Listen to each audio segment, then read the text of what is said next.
Mate, it's a bit of a wrong, some cunt doing that, but a charity work on somebody spitting on them. Mate, they thought we were Jehovah's Witnesses, man. Is that justifies it? Oh, you charity worker, sorry, I thought you were a Jehovah's Witness. Get it off you, mate. What the fuck? It's like a pizza crunch without the batter. It's like the wood juice without the water. You'll never get the knickers off her. Fucking chance. Premeditated batter. Premeditated batter. But Ableton Live, mate, it's like trying to fucking fly a spaceship with a calculator at times, man. It's fucking quite tricky. Aye. Have you ever used anything like that for like, producing software? Well, I've got a legit version of Cubase, 10.5. It's only the artist version. It's not like the pro version, but I bought that as a pack thing. So I get a Steinberg soundbox, I got a Steinberg mic, Steinberg headphones, and I got a legit version of Cubase along with it. So oh, brilliant, man. It cost me £500, man. Fucking. See, to be honest, mate, see for the price of some of these things, mate, that sounds like an alright price. I mean, it's basically just paying for the software then, you know what I mean? Because the software, the new version of Cubase, I was looking at it and it's like £495 for Cubase 12. Cubase 12. Is it? Aye. What's the difference between Cubase and like Ableton and that? Well, Cubase is designed for production, but you can do like all your composing on Cubase with all the VSTs that it's got. Like Groove Agent is quite good for it, all your different sounds. And if you get a MIDI keyboard, I've got a 61 key MIDI keyboard, and I've got a Impact L25X, I think it is, and it's got drum pads on it and keys as well. So I've got the stuff that I need for it, but it's just getting all my cables and getting the space set up in the house. So have you got it all set up the now? I've got my state set up. Also, like, recently I bought an amp for busking. I'm going to do that as a way of funding getting my album mixed and mastered, because I was trying to chance my luck to see if anybody would do it for nothing, obviously, because mate, I've spent a fucking fortune on recording and the features and stuff, and it's the features for it's basically the selling point for the album, because it's a big one. What's the album called? You got a name? Odds Got Even, the freestyle album. Sorry? Odds Got Even, the freestyle. Odds Got Even. I like that, mate. That's actually class, mate. I love it. But so do you record and produce your own stuff? I do. I can do the recording side. The production's where I'm struggling now, because last time I used Cubase properly, I was 17-year-old and I was in college. So, and that was Cubase 5 or Cubase 6. So it's definitely changed a lot. But Cubase is my comfort zone, rather than using like softwares I don't know, like Fruity Loops or Pro Tools. And obviously Pro Tools you'll find in most high-end studios. Cubase is like your kind of mid to lower ranged, depending on if it's what the engineer is comfortable with, then obviously they'll use Cubase. But Cubase it's definitely got a lot of processing power for it. So has it? Aye, that's probably ideal for the kind of stuff you want to do. Do you use your MIDI keyboard? Do you like create your own samples and that? Right now, I'm trying to teach myself how to actually play the keyboard properly. Right. Like, I got the MIDI keyboard as a way of just getting down like rough ideas, and then I bought the electric acoustic so that I can have some live guitar stuff in as well. And that way, I can plug my guitar up to my sound box. I can plug my MIDI keyboard into my sound box, and then I can plug the other MIDI keyboard directly into the laptop, so that way I've got one that's designed for keys, one that's designed for drum sounds, and then I've got my guitar as well if I want to put something a wee bit more rhythmic in as well. So. Brilliant. Do you, obviously, how long have you been playing the guitar for? I was about 18, so just 9 years. I was surprised to see that, because when you see a lot of rappers, they just rap, and then I seen you put up a video and you're playing the guitar. I was like, fuck, he plays the guitar or not? And I wanted to get, because I play the guitar, that was the first thing I got into, playing the guitar, and I was wondering, like, how did you start in the guitar then move on to rap, or did they come at the same time? I get bullied out of school, that's why I started rapping, mate. Like I was posting cover videos of me singing on YouTube and that, right? And the boys that were asking me to do the covers were the boys that were taking the cunt. What? But were they asking you to date so they could rip the piss at you? That's exactly what they were doing. What the fuck's the matter? The cunts supposed to school in it, but still, man, fucking bams. Shit happens, bro. But, school in it. Well, once that happened, I went to Swamp, the Southwest Aye, Arts and Pollock. Music Project, Aye. with Andy Pellini and that. I've never been to it. I've only known about it. I think it's shut down now, man, because I remember it.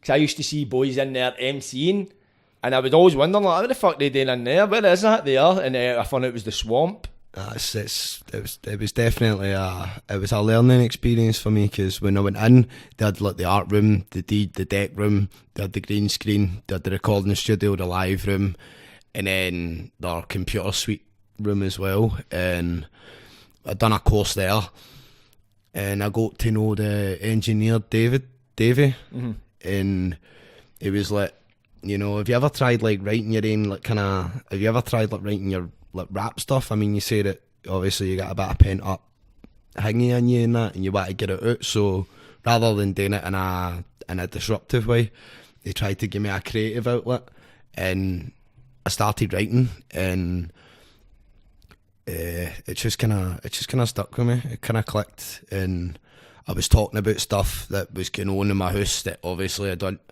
you know, when I growing up, you know, it's always in behind closed doors, you leave your shit in the house, and when you go out, it's like a different world, no? Because that's your escape. But I wrote a couple of my most personal things, like even to date, because trying to write now for me is a lot more complicated, because I'm not used to doing the freestyle stuff.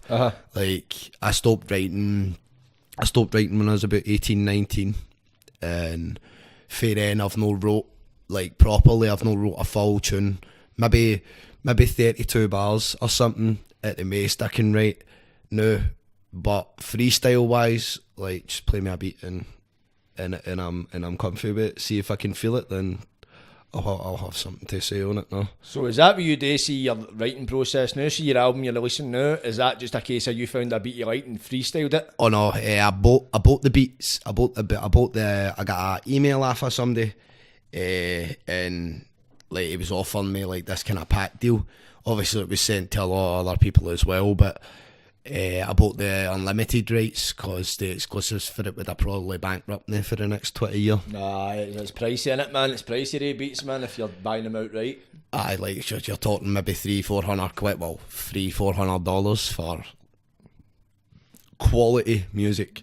You know, the only difference is that they're Americans and people from other countries, and that means Scottish people are doing the whole fucking like 2 beats for 60 quid, 3 beats for 80 quid and all that, no? But they're also selling them to man person. It's every cunt's got them, aye, that's what you need to compete with.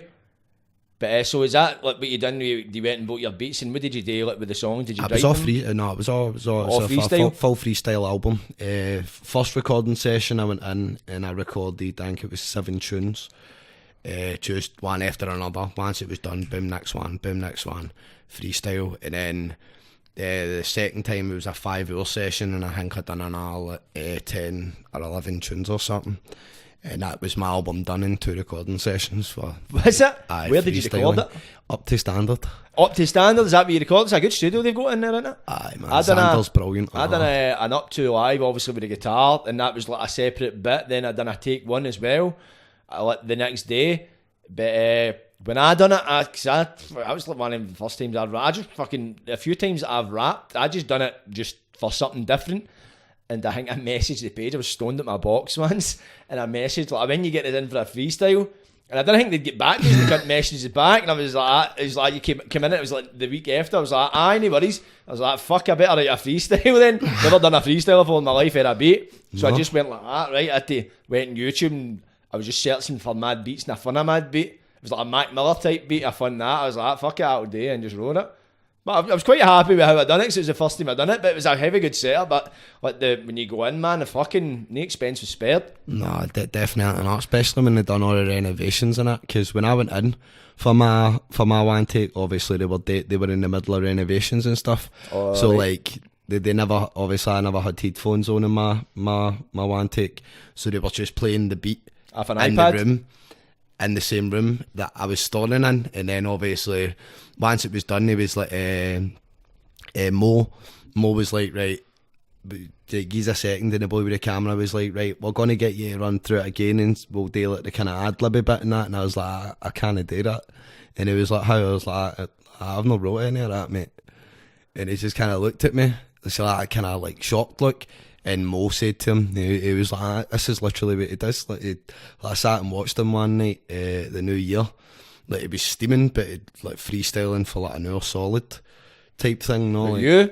Mate, I can go fucking. I used to go live. I used to go live at like 8 o'clock in the morning, man. I'd still be live by fucking 6 o'clock the next morning and that. Really, aye? But Aye, live mate. bit on TikTok and that? Like TikTok, Facebook, Instagram. I used to use an app called LiveMe.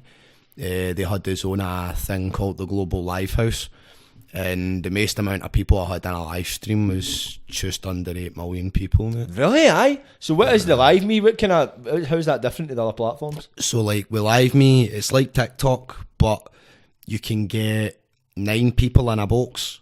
Like you can have 9 people sitting, so it's like a full. So it's like a kind of Zoom conference, kind of? Aye. Almost. But live streaming, and obviously you get gifts in it the way that most live streaming platforms have, but they take a cut the same way TikTok do, and they changed the rates. So it used to be like you would get half of what they gift you to convert either into coins or into money, you know what I mean, to withdraw it, and then they changed it to like, I think they only gave you like 30 odd % of what you were meant to get. Oh, really, aye? Aye. And Fucking rats. Aye, they changed it so that even if you were paying for an in-app currency, they were still going to make more money off the coins that you paid for that you're getting less of, just because of the rates. It's a fucking joke, innit? So I take it that was when your fucking time came to an end with that platform? No, my time came to an end to it when I started trying to give other people a spot on the Global Livehouse. So that when I was live,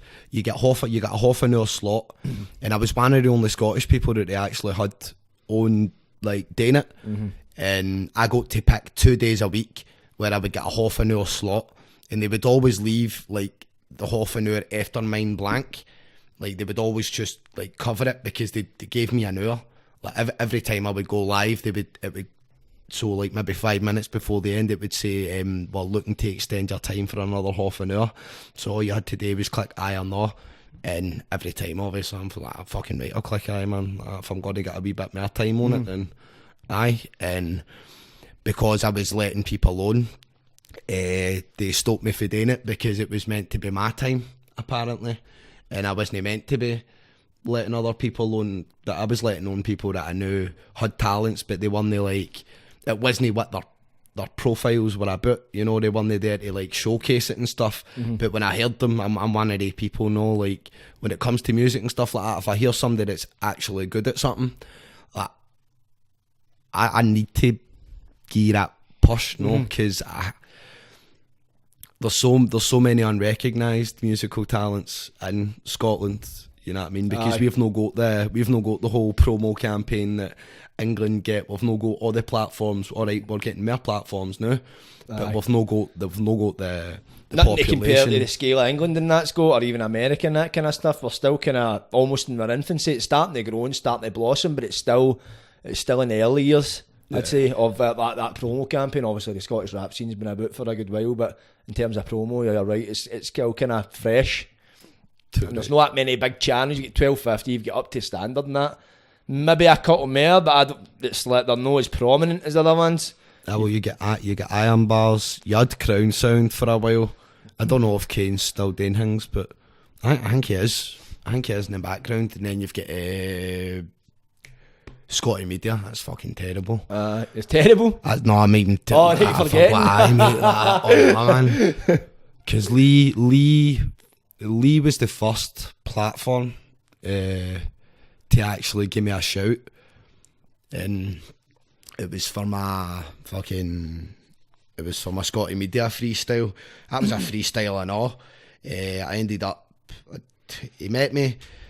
I drank a can of dragon soup in the space of time it took the 2 years to get out the motor, And then I was like, right, let's do this. And twice my phone locked, so the beat cut off while we were recording it. Fuck's sake, man. So, and I think that was when Lee realised I was actually just freestyling to the beat, because obviously the first time it cut out, I was raging. The second time it cut out because I stopped looking at my phone. And then the third time, it didn't cut out. That was why in the actual video it was like, well, take 3, no, because I'm not... Aye, third time lucky, innit? Aye, man. And it turned out alright. I wasn't too happy with something. I don't like listening to myself back. I think it's fucking... I can't do it. What is it? Is it the voice? Is it... I know the feeling that I had when the words come out my mouth. So when I watch it back, it's like, It's almost like, because it's unedited. Aye. So it's like, it's unfiltered. So when you're listening back to it, see if you were to sit and write it out, you probably, when they say half the stuff, you go, nah, you'd have a chance to think about it. But when you're freestyling it and you're listening back, fuck, did I actually say that? And it's that not what I'm talking about. Aye, so sometimes it's a bit, oh no, man. But I can't watch myself back. No, like, when I do like my live streams, no, if I post it and I leave it up, but I can't. And like my pals do it to wind us up. Sometimes they'll put on something that I've done, and I'm like la la la la la. I don't even do that to me, mate. I'll leave, man. Like, oh really? Aye, is it like that? I get heavy anxiety about it, mate. I don't know, like. Me trying to express how I feel, the way it makes me feel inside, just gives me the fear, man. Really, I think it's like, is that showing that vulnerability? Is it like when you're freestyling, it's kind of like you're wearing your heart on your sleeve, but when you're looking back, you're like, fuck, I've kind of let a bit too much away there. I probably shouldn't have said that, or no, I've touched a bit of a raw nerve there, or you know, because sometimes I do talk about some hangme stuff, you know, like. I'll talk about mental health. I'll talk about the fact that, you know, we're in a country where, you know, people do charity work all the time, and we've still got people on the streets dying in the cold, mate. Like, it makes no sense. No, definitely, man. You realise charity's just a business. That's what it really is, man. It's all these charities want your money, and the cunts at the top of these charities are living better than anything. I used to work for a charity. I was a charity fundraiser, so they mad annoying cunts that stood in the street and fucking try to get you say. I just done it for a job. I was on £9 an hour. I didn't even have a obviously they were expecting you to get sign-ups, but for the first while, they don't expect anything off you. And the manager actually said during the training, they said charity's one of the best paying jobs you can get. That was the manager saying it, like charity's like, yeah, I've always thought charity, you must be a volunteer, shite wages, great wages.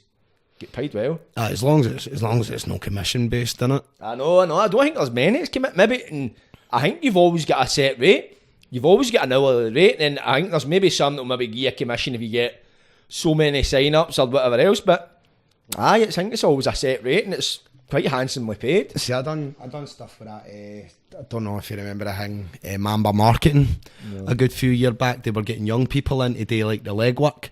Walk about places, get sign-ups and all that, and then they were sacking them and no paying them and stuff. Right. But it was Scotland Marketing or something. They changed their name to, and they hired me for Sense Scotland. That's who I'm talking about. Sense Scotland I worked for. I didn't want to name them, but Sense Scotland's the first charity I worked for. That was them. They do brilliant work, but no, it's good obviously to help win, but they're like 80% of their funding comes from the government. I think I was as a fundraiser, we were just making up the other 20%. But it's what the day is good in that, man. But it was fucking, it's like any kind of job you get into the politics and all that, and you're like, oh, this is fucking seedy as fuck. But it was a good job. I had a good laugh. I was working with my pals and that, man. We fucking end up getting a few years in Secret Agency, so they were just hiring any cunt. So fucking, we were just getting the end in, man. It was in that a pure squaddies just going out, and it was mental. It was insane. It was insane the shit we were doing, man. It wasn't charitable behaviour, let's just say that. When is it nowadays, though? I know, mate. I know, man. Just fucking doing it like the rest of them, except we get caught in it, man. But so what did you end up working for Sense? What were you doing for them? So we were going door to door, asking for sign-ups. Obviously, when we were there, they done the training thing, and they were like, you need to rely on the guilt trip. Like that's part of the pitch. you know, the whole, we're here in the area, they're now doing some work for Sense Scotland. Do you know who they are? Obviously, if they say no, you hit them with the whole, well, Sense Scotland, they work for children that are born deaf, blind or disabled. The work that they do is to help parents and children have that bond that every parent should have with their bairns. You know, the whole... the full picture. I know it, mate. It's criminal. It's borderline criminal, know what I mean? Because I actually went to a guy who donated to Sense because his daughter, and he let me give him the pitch, and then he told me, and I was like, oh no, man. I was like, mate, I felt sick, mate.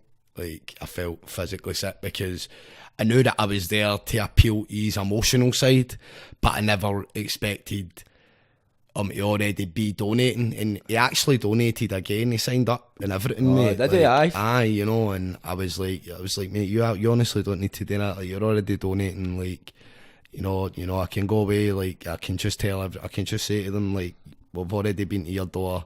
Nobody will come back to your door again about it. No, like, and he was like, no, it's absolutely fine. Like, he's like, it's guys like you that actually help the charity, you know. And I'm sitting there like, it's guys like us that help the charity. But when you're involved in that, when you're involved in it only being commission based, that's when you know there's a bit of dodgy shit going on, you know. So were you just commission based? I mean, I had to make sales to get paid. Did you? When did you do it? When did you work there?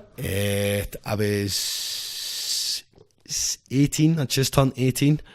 Obviously, you need to be 18 to do that kind of work. So would that have been 9 years ago? What was that? Fucking 2013. Aye, from a bit then. I started there in 2016. Aye. End of 2016. So they weren't doing door to door. They were just doing out in the street. Which I thought was a bit better. See. So I end up getting a job with shit. I end up getting sacked basically for fucking Sense. We all get sacked and I end up getting a job. Oh no, I didn't. No, at this point in time, so I left charity for a reason. At some point in the future, I went to work for shelter. See the ones that work for the homeless and that. They were door to door. And see, I don't know, just doing door to door. See, getting fucking doors slammed in your face all day. It's kind of, you're like, fuck this, man. It is. It's kind of grueling. And what was it? The shifts, it was like 12 to 8. But I didn't last that long. I was like I go into jobs and I just like I was a pure arsehole back then. So I was just getting in and no giving a fuck about the job. But obviously cunts like they talk to you in an interview, you need to be passionate about fundraising and all this shit. And they're wanting a certain type of individual. And I'm like, I can perform. So they want to see like confident people and all that, people who can talk. And I can do all that. But I can talk the talk, let's see, to get the job. Once I get the job, I'm like, fuck this job. I'll maybe do alright for a day or two after that. I'm like, fuck this, man. I'll just start being a pure dick.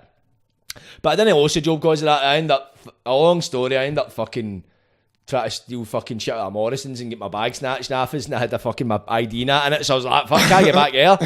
So I patched it, man, and never went back. But I ended up getting offered a job charity fundraising recently, but I can't remember who it was me. No. But it was mad weird shifts, man. It was like 12 to 6. I was like, I can't do that, mate. It was like 12 to 8 or something. And the mad woman phoned us. I was like, my days of charity fundraising are gone, man. Can't be arsed with the general public, know what I mean? Mate, it's a fucking, like, it's a harder job than cunts think it is anyway, know what I mean? Because a lot of people think, so it must be so easy just walking up to doors and being like, oh, hi, we're here in the area and that. Man, I get fucking spat on in Kilmarnock, man. Did you, aye? Aye, in the street, mate. Mate, it's a bit of wrong, you know, some cunt doing that, but a charity work on somebody spitting on them. Mate, they thought we were Jehovah's Witnesses, man. Is that justifies it?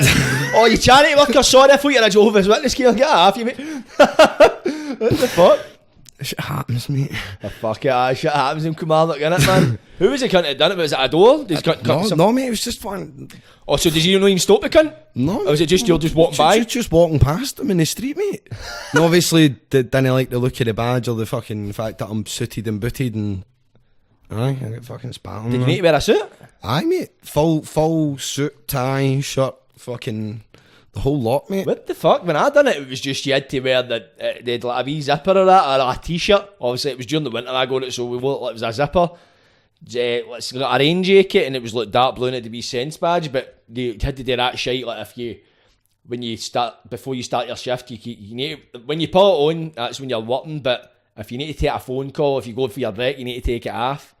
because you're identifying with the charity in case you fucking misbehave, you bring the charity in dispute. Oh, shite, no that. But aye, suits, fuck that. Tin flits, man. Fuck's sake. Fucking, they sent us to Kilmarnock, they sent us to Hamilton, they sent us up the Drum. How was that, up the Drum? Up the Drum was actually alright, mate. Was it, aye? Aye, like, I was where I met the guy whose daughter was... Oh, was that the Drum, man? Aye, mate, that was at the Drum, man. That was fucking madness. Absolute madness, man. Because, you know, certain areas have certain reputations, and I ended up more comfortable in the Drum than I did in fucking Kilmarnock. I suppose, because if you're naturally fake Glasgow kind of way, you know what I mean, you can kind of like you're walking about. I don't know if I'm kind of like that. When you go to other areas, it's a different culture in some places, especially in Kilmarnock. It's not that far to get to, but in terms of like cultural differences, it's quite far. Aye. And you even get down to, I used to do door gas in Lecky, hunter job, and we went down to Kilmarnock. I don't know if it was Kilmarnock, it might have been, it was somewhere in Ayrshire, and I went down and I was just like, it's dated a shithole. What's a plate like closes that were like yellow. I was like, somebody's forgot about this scheme. I was like, this has been built and some cunts forgot. Know what I mean? Like when anyone see like if like you're stoned out your nut and you like fucking put something in the oven and you forget about it. That's what's happened with this scheme, I think. Because you gawk about and you're like that. It's like a fucking ghost town, man. Then there's like so many people there and all, mad. Fuck, cunts are fucked. But I shout out to Kilmarnock, man. I'm sure it's a nice place on a sunny day. Unless you're in a scheme. Kilmarnock's a nice place unless you stay there. It's nice for visiting. Aye, fucking nice for fucking leaving, I know. So how did you get in about started posting on TikTok next? That's where I first seen you. My missus, actually. Like, obviously there was a lot going on TikTok. But people were trying to do the whole positive hangman. I'd been doing it for a while, like before TikTok. I'd been posting on Facebook. I was doing it on Snapchat. It all started maybe three years ago, maybe just there 4 years ago. Started doing the positive message for the day thing, and it started as a way of motivating myself, like to get myself up, you know, like positive message for the day trips and all. But in a kind of runabout way, I was trying to tell myself that, you know, like things get better, like, and it took me a while. It took me a while to actually train my brain to do it. But when I started posting on TikTok, I don't know, I kind of went on. I was trying to have a joke. I wanted to build a platform where I could get other people involved, so that the ones who I know are genuine about what it is they want to do with life would have a platform there to come on. They can express their views. There's not going to be any judgment there, you know, because I don't do the whole bigotry and sectarian thing. I don't do the racism shit. I don't do the bullying shit. You know, if I see cunts being cunts, then I call them for it. You know, I've seen a few cunts body shaming people, and guys who think that they're really pretty looking guys try to talk down to people because of their appearance and that, and it's just like, look mate, like guys like you are the type of cunts that will only ever say that to women. Like, you won't ever say that to a guy, because you know the second that happens, it's a... your pretty looks are getting rearranged, aren't they? Aye, it's not going to be... you ever heard of wedding surgery, bro? It's cheaper than plastic surgery, man, but, you know, there's no anaesthetic, so... might hurt a bit. But aye, man. So you see the positive message, so that was naturally just a thing for yourself it started with? That was how it started, man, but I started getting messages off people, like, some really touching messages, no? And... rather than being one of the people that like, oh, I'm going to screenshot that, I'm going to post this and show people how all these nice things people say about you. You know what I mean? Like, I don't buy into all that. You know, when somebody says something to you that's personal, it's personal. You know what I mean? You keep that.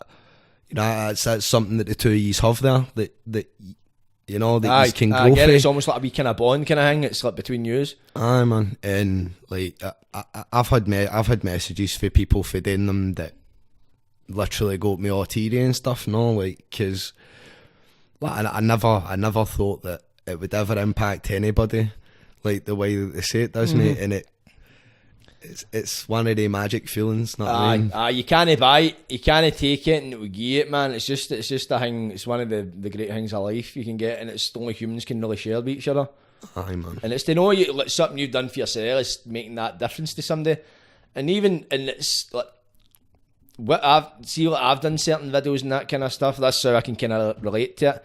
And people have messaged me, like I've put up a wee video, maybe a wee sketch or something, somebody's like that to us. I was having a bit of a cunt of a day, and I watched that and it cheered us up, man. It kind of set my day up, and I was kind of like, fuck's sake, I just done it for it to have a fucking laugh, man. But when you get that, you're like, see, you know what I mean? When you're doing that's when it starts to become more of a purpose. See, when you're fulfilling your purpose, man, it's like, it's bigger than you. So you maybe start doing it yourself, but when you realise that this is bigger than me, this is affecting other people, and it does. That's what gives you the kind of fuel to keep pursuing it and keep going, well, wait a minute, if I'm not just doing this for me. So if you're doing it for yourself and it's too easy to go, stop it, but when you're like, wait a minute, this is affecting other people for the better, then it gives you that kind of push and the drive to exactly, and there's no many things you can do in life that can give you that. You can't really plan for it. If you plan for it, you can maybe do it, but it's see, the authenticity is the kind of thing that wins it. So like, if you're going to a job, you're not going on a building site or charity fundraising, you're getting back to your manager, and your manager's like, mate, I was fucking having a cunt of a day, man, but you went out and you shoveled that fucking gravel, mate, and honest to God, mate, I thank you, mate, you've saved my life. It's not going to happen, is it? It's not going to happen, you know what I mean? But fucking, when you're doing this and it's doing something you love just for the sake of loving it, and then to get that response to it, man, it's like, it's money can't buy it, mate. Exactly. Words at my mouth. Money can't buy it, mate. And you can't sell it. It's just pure emotion, mate. And we need more things like that.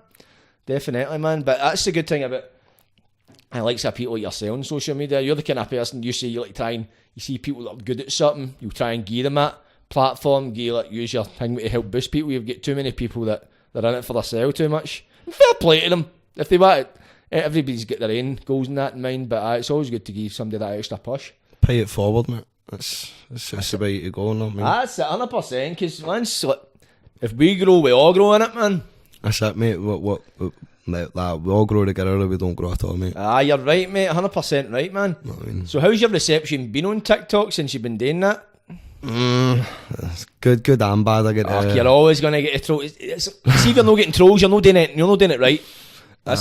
That's the way I see it. But the response I had, I've had a couple of people, like, I've noticed a few people like posting the whole, like, every day's a blessing kind of thing, and it's something that I say quite a lot, and like I don't say it with an empty heart. No, like when I say that every day's a blessing, I mean, like, every day, mate. Every day that you wake up and you open your eyes, you look outside, you can see that sky at all.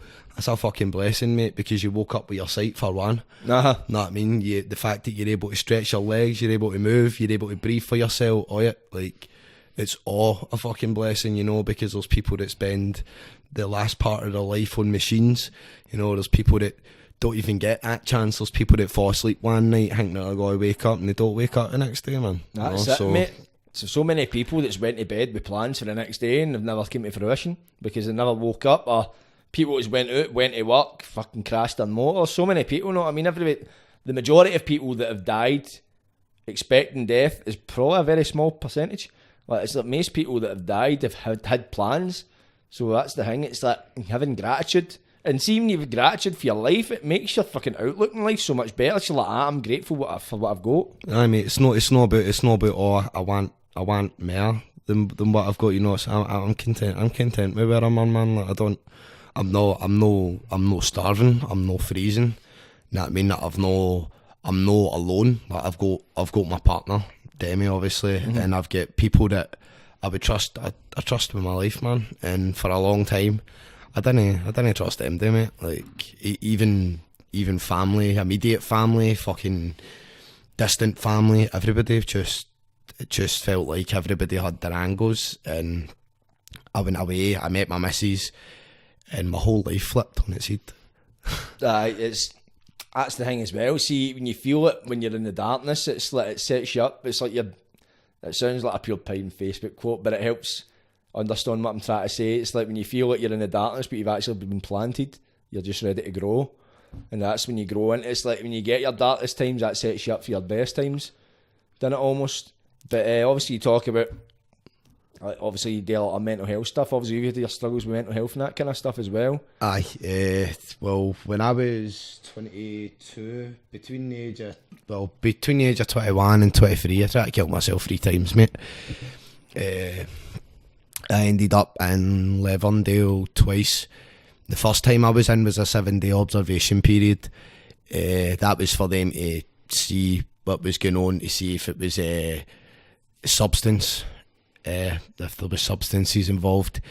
Cannabis was involved, and it took me a while to be open with my doctor about smoking cannabis because I didn't want to tell them that I did, and then them instantly start blaming all my issues on it being drug induced. And for you know, a lot of people, when they hear somebody's no well, it's like, oh, but that's drug induced, like, you drink, you do this, you do that, like, mate. Well, I'll tell you what, I ended up completely sober, completely straight, and I was still experiencing shit that I shouldn't have been, and it made me no trust people, it made me cut people out. It's like waking up every day and believing you're going to die that day. Is that how it was for your life at one point? Aye, mate. Like, I thought like any day that I went outside was going to be the day that, you know, like, I could have get stabbed in the neck on the bus. I could have been walking to the bus stop and a motor pull in and fucking anything. So was your anxiety just at a whole time high? Anxiety and paranoia? I was beyond para, man. Like, I was an actual android when it came to it, you know. Like, I'd sit with my headphones on, and like, it got to the stage where I felt like people were staring at me that much, so I started rapping with my headphones on the bus and all that, because obviously if they're going to be fucking staring at me, I'll give you a reason to stare at me, mate. Something to watch. Know what I mean? And that was kind of how I dealt with it, and eventually it got to the stage where I couldn't even do that. Like, even sitting with my headphones on, I could hear people talking as if I didn't have music playing in my ear. And that was when, like, I started getting, I was staying with somebody, and it was telling me that I had to go back to my ma's. I was safer in my ma's. Like, I'd been safer staying in my ma's, and then when I got to my ma's, that was when I started hearing them plotting things. Like, you know, obviously my man, all that, swear that, you know, none of them were saying anything, but, you know, what they remember for that event and what I remember for that event are 2 different stories, which is where the problem is, no, because to all them, I was freaking out about nothing, but to me, they were all talking about me in different rooms in the house. The one thing I never thought about was I could hear them all for the kitchen when they were all in different rooms. So it sounds as if they were in the same room talking? Aye. But they were all in different rooms? Aye, and I could hear what they all wanted. My big brother was going to take me up to Braes and chop me up and put me in a suitcase and bury me. My stepdad was going to wait till I was sleeping, then he was going to whack me in the head with something so that I stayed sleeping. My mum was going to leave because she couldn't watch anybody hurting me, but she knew that it had to be done.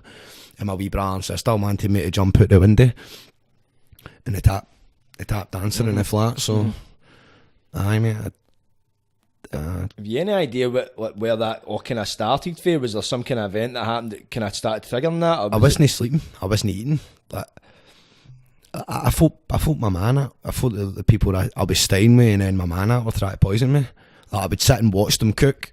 I'd watch everything that they put in it. I'd watch how they done it. It would all smell good. The second that I tried to take a bite out of it, it would taste off. It would taste rotten. And that was it. I felt like they were trying to poison me. I was eating food and I wasn't gaining weight, but I never thought that, like, the stress that it was putting my body under was why I wasn't gaining any weight. And I ended up an absolute fucking mess, mate. Like, I don't even know what it was that triggered it. It's just one day I woke up and things felt different, and I felt like everybody was out to get me. But do you think it was drug use was probably one of the catalysts for this kind of starting? Obviously, you've no saying that was the main reason. Maybe you've obviously had stuff you were dealing with at the same time, but I think the drug use has kind of exacerbated that. It didn't help. It definitely didn't help. I had a lot of violence growing up. Not like me being involved in violence, just surrounded in violence. You know, some of the places I stayed aren't the nice areas. Know what I mean? And when you're not involved and you're still trying to go about, it's a case of every time you're seen, it's all like who are you? We don't know your face, know what I mean? Like, you're no one of us, so Like, where are you for? You know what I mean? And Govan Hill. No, Govan Hill was one of our main problems, but aye. Like, Springburn, you're originally fair it, and it's, I can remember, see back, obviously, when you were younger, because you're similar age to me too, you're younger than me. Back when we were younger, it's alright now, you can come and go wherever you please, but back then it was like, if you walked into an R scheme, they didn't know you, man. Like, if you were quick, if no quick getting out it, man, you were fucking getting kicked, fuck it, you know what I mean? I went to see the swimming in the Gorbals with two of my pals, and boys were watching us, obviously, they never recognised who we were. And they followed us, they waited till we came out of swimming, and as soon as we came out, I could see them all staring at the three of us, and I was like, mate, this isn't gonna end well. And they were like, oh, just keep walking. And then they all came walking out at the back of us, and one of them came running up and he was like, where you lads for? And me being me, I said Govan Hill, standing in the middle of the Gorbals, man. And fuck's sake. I didn't fight for them, mate. So I didn't. You thought there's no issue. Aye, know, and I didn't think about the fact that Govan Hill and Gorbals don't like each other, mate. And my pal got punched in the face, and he walked away greeting, and he left me and my other pal standing there with all these boys, and then the boy punched my other pal, and my pal kind of went to dig him, and I was like leave that, no, like that. You hit him, mate. He's a cop now. I were getting bluttered up and down the street, and he was like, what's he guy fucking doing? And I just kind of laughed. You know what I mean? I was like, if he'd have hit him, mate, he'd have fucking sparked him clean out. He'd have been sleeping, but still when I helped I was the rest of them. Pals after it, innit, man? Aye. And then we started walking away, and he fucking ran up behind me, mate, and swung his arm right round, punched me there, mate, managed to bust that bit in my nose, and he bust my mouth, man. What a punch. I'm fucking raging, mate. But he waited till I was walking away before he punched me. Bastard, man. So what happened? Did you just end up boosting for it? No, I mean, didn't run, man. After he punched us, I just kept walking. I didn't turn round, didn't say nothing. I didn't give a fuck what he was shouting. Like, that's mind my business. No, like, I'm not involved in it, and he's definitely not going to make me, because if anything had happened, man, then I'd never have been able to walk through Gorbals again. I know, it's if you fucking get away for that, man, because back then Gorbals was one of the more nuttier schemes, you know what I mean? What it takes for one to fucking stick one in you. Yeah, and it's easy, it's happened, and it always seems to be the people that aren't involved that seem to get it, and I think they must fucking deep down know that kind of thing. I think that's what turns a lot of people, but I mean, I know cunts that if their fucking faces not ripped half cunts because, you know, like they won their part of it, and you know, that'll change any cunt. Aye, definitely end up getting into it. Aye, it's a case of, well, you know what, I'm walking about with this in my fucking face, so like, now I'll be who I need to be now, and you know, for some people it fucks you, man. It's a survival instinct that kicks in, man. It's all like down to like tribalism, man. It's like this shit's been going on for like a couple of 100 years. See, it started back in like fucking the olden days, like cunts fucking villages warring and all that kind of shit, and then it's all territorialism. Back then it was anyway, man. You can't go into a scheme, Mrs. Rure's scheme, like fucking, we can't let cunts just walk through our scheme or weird dafties and all that shit, and it's a fucking lot of shite. It is, it's fucking pure nonsense, but I'm glad, saying that, down in England, they've, like London, that especially, they're just dealing with this gang culture now, whereas we've kind of moved out of the ages and we're kind of in a kind of settled period where everybody kind of comes and goes, and you still get the odd wee pockets here and there, it's still like that, but overall, if somebody's gang fighting, you're like, get a grip, mate, fucking what you doing. But I hope that is the fucking end it, man, because it's no a way it should be. You should be fucking united. Totally. Exactly, and that's how. As if you look at it, imagine like it was back in the day. Let's see if you're trying to work with other artists and all that kind of shit. It just wouldn't happen if people all get this mad shite in their head, this fucking territorial. I can't get into that area like that. Is there any chance we can meet somewhere else like that? All about the setups and the house and that, and it's like all about, mate. If I get caught coming and gone. Exactly. Know what I mean? You end up getting done in fucking the way after a wee recording session. Fuck that, man. At least the tune goes it, but no. I know. At least it adds a wee bit of something to it, innit, man? Like, here, get this line out the street done in, like, here, get this in the music video, man. I mean, like, oh, don't worry, it was all props in it. That blood in that body wasn't real, bro. You know what I mean? Album cover, you're lying in the back of an ambulance, man. So see that time the Gobbles, was that like an isolated incident, or was that quite I was often? I was the only time we ever went. It was the only time we ever went to the swimming in the Gobbles, mate. Was like, it? Never First went and back last? again. Never went back again, mate. Because like I had that feeling, see that like, gut feeling. You know what I mean, that people always say like your gut doesn't lie to you, and it's very fucking true, mate. Nah, like, it's very a true. survival no? instinct, mate. I think that's for fucking thousands of generations. Aye, Like, for before avoiding predators and fucking everything. I mate. get hunted out in the wilderness with big fucking animals and shit. That's your fucking, like, your body telling you something. Like, you've got senses. You ever get it? Like, you ever had somebody like you've just felt, you've turned around, or see if you ever been looking at somebody that's not looking at you and they turn around and look right at you. You can sense somebody's looking at you. That's an actual sense. That's an actual thing. Let's see if I was to walk up behind you and stare at the back of your nut, you would probably turn around and look at me. There's like, see, I don't know if it's like the army or like the SAS or something like that. See when they're training, like they're off or whatever, they're fucking infantrymen or whatever. See when they're sneaking up on the enemy, they stare into their back, so you know to their head, because they believe in that sense. Like if you stare at his head, he'll turn around, but if you stare into his back, he'll know activate his sense. They actually, that's how they train them. So it's an actual thing. That's madness. It's mental. It's like your body, man. It's like your body's a lot cleverer than you fucking think. No, too right. And that speaks to you, man. You just need to listen to it at times, but we fucking numb it with fucking drugs and all that, man. We all do it.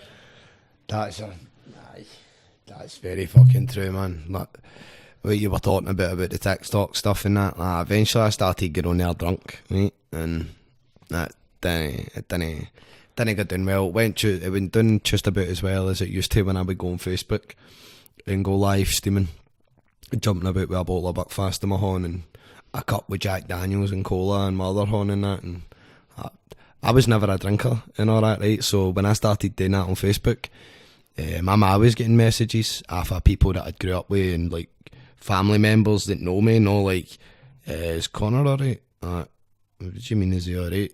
Like, he's on Facebook, like, drinking, like, and he's kind of argumentative. That's the way I get when, like, I drink. Oh, like, right. so I don't drink. I don't drink in the wrong company.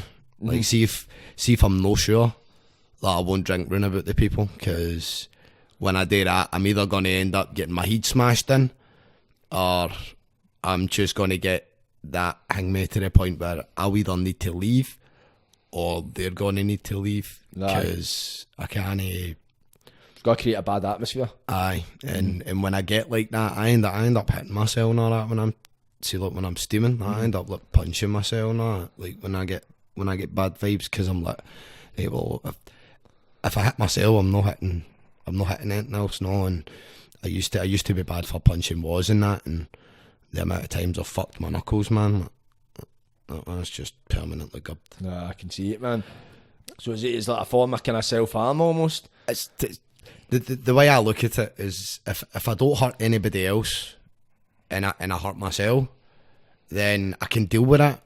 You know what I mean? But look, once I calm down, like the thought of hurting somebody else is what gives me the fear, because I'm no a violent dude. No, like I don't like confrontation. I don't like arguments. I don't like the whole, you know, I'm a fucking Billy Big Boss shit. Like it's no my cup of tea. No, I'd rather be the non-violent, you know, peaceful solutions, mate. You can talk about any problem. Know what I mean? Violence breeds violence. It's just Nah, it facts. definitely does. It fights fire with fire, doesn't it, man?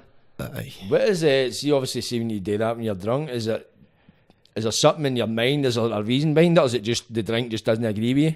I don't think I think it kind of feeds into like if I've got an uneasy feeling before I drink, it feeds it. Or if like I'm no sure of them, you know, it's like, oh, they keep staring at me, or they keep getting closer to my missus, and all that. It's fucking, I see the way he's looking and all that. I see the way he's looking at me and that. You know, like, because you can tell a lot by somebody's eyes, man. Mm-hmm. No, and like A window into the soul, innit, man? I mean, you can get somebody's intent by their eyes depending on how they look, you know. Because if I get that pure like ego view on you, then you know that 9 times out of 10 that's never a friendly look. Know what I mean? Nah, definitely not. Definitely not, mate. So I don't know. Like, my brain tells me something's wrong, and something's wrong. I need to learn to silence that sometimes, but because Like, at first, I'll be honest with you, man, when you first hooked me up, I actually thought your band was up me.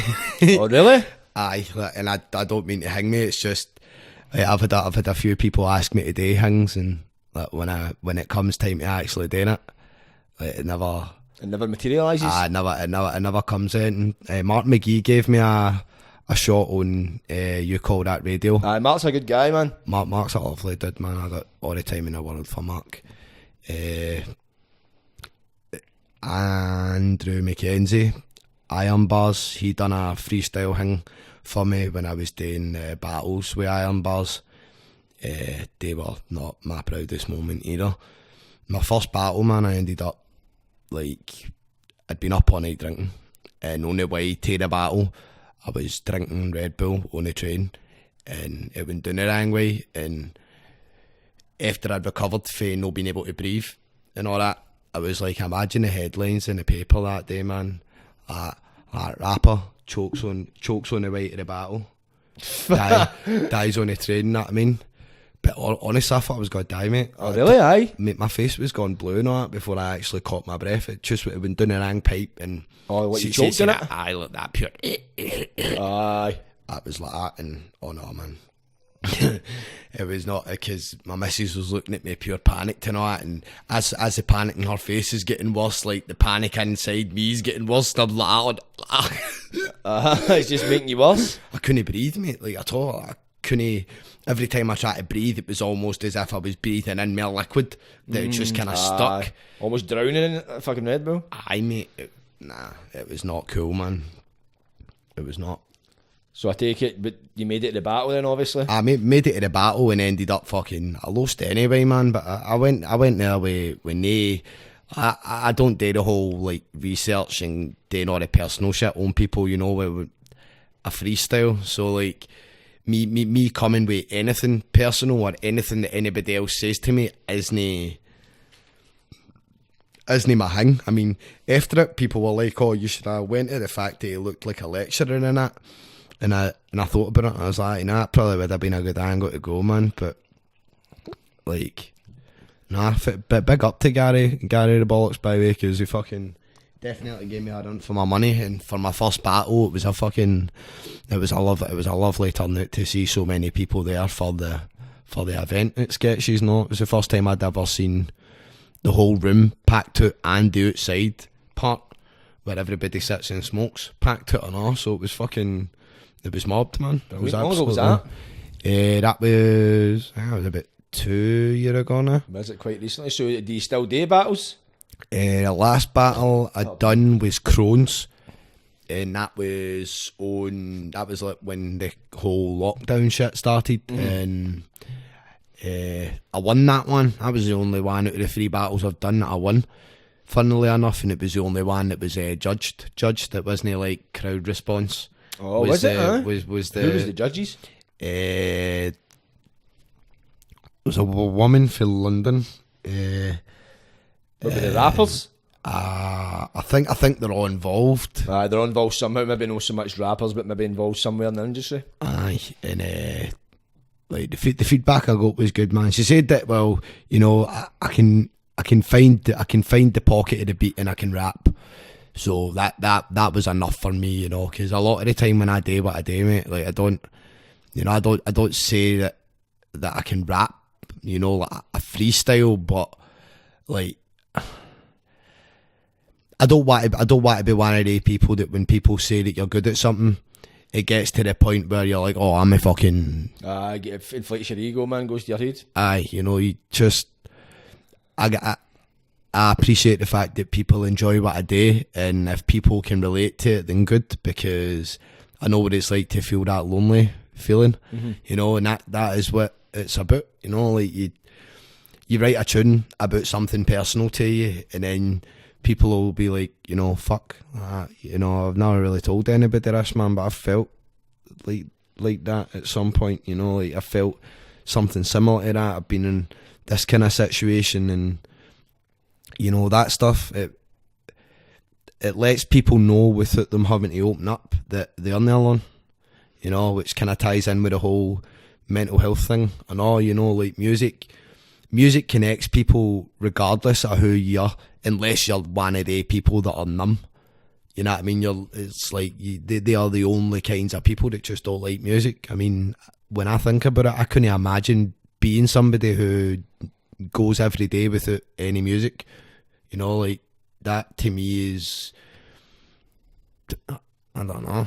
It'd be an empty existence. See what you're talking about. See with music, by definition, music is just a sound. It's something you hear. But what it really is, it's so many different things. Like as you say, it's therapy, it's healing. I mean, it's happiness. See, music is like, we do have time travel right now, but it's not physically, it's emotionally.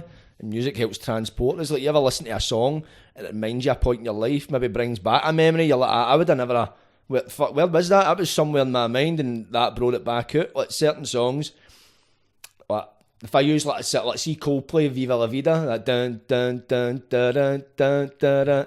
That when I hear that tune, I remembered when it came out, and I remember where I was. Even if I'm not thinking about it every day consciously, when I hear that tune, it just transports us back. And it's so many. It's all things to all people. It's all different things, but it's just a sound. But it's magical, just the shit it can do.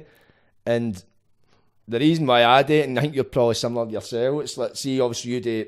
That you share your experiences, you've used music as like kind of counselling for yourself, like therapy, because you're taught about stuff that you probably couldn't talk about. And I'm probably kind of similar myself, and when you're doing that and it's like people are relating to it. But the main reason I do music as well is like, see, like if I've ever found a song or I found like a band or an artist or whatever, and I've heard them, and it's just like, it's as if it's opened up a fucking part of my brain that was locked. Like I've unlocked a playable character in my fucking mind. So it's like, wow, and it's like I've viewed life differently, I've thought about myself differently, I've just approached things. It's as if it's just pure fundamentally changed something in my mind. It's like, fuck, where has this person or thing been all this time? And that's the reason I kind of do music, is to be that for somebody else. So it's you can connect with people with music. It's like, it just connects people, and it's crazy. At one point in time, it never existed. At one point, it wasn't a thing. Then people just started. And where did that come from? Who decided I'm going to make this? What was the first piece of music? It's spoken word, probably. I imagine. Probably cavemen banging on the side of their caves, mate. Imagine that. But imagine the first time somebody created that bit of music, a caveman, try to just blah blah blah blah, they kind of talk and all that shit, and they just start making noises, and they can communicate through the noises. Maybe that. Fire bad, didn't it? That was absolute fire. Fuck. But see, I was meant to ask you as well. See, obviously you say you just freestyling it.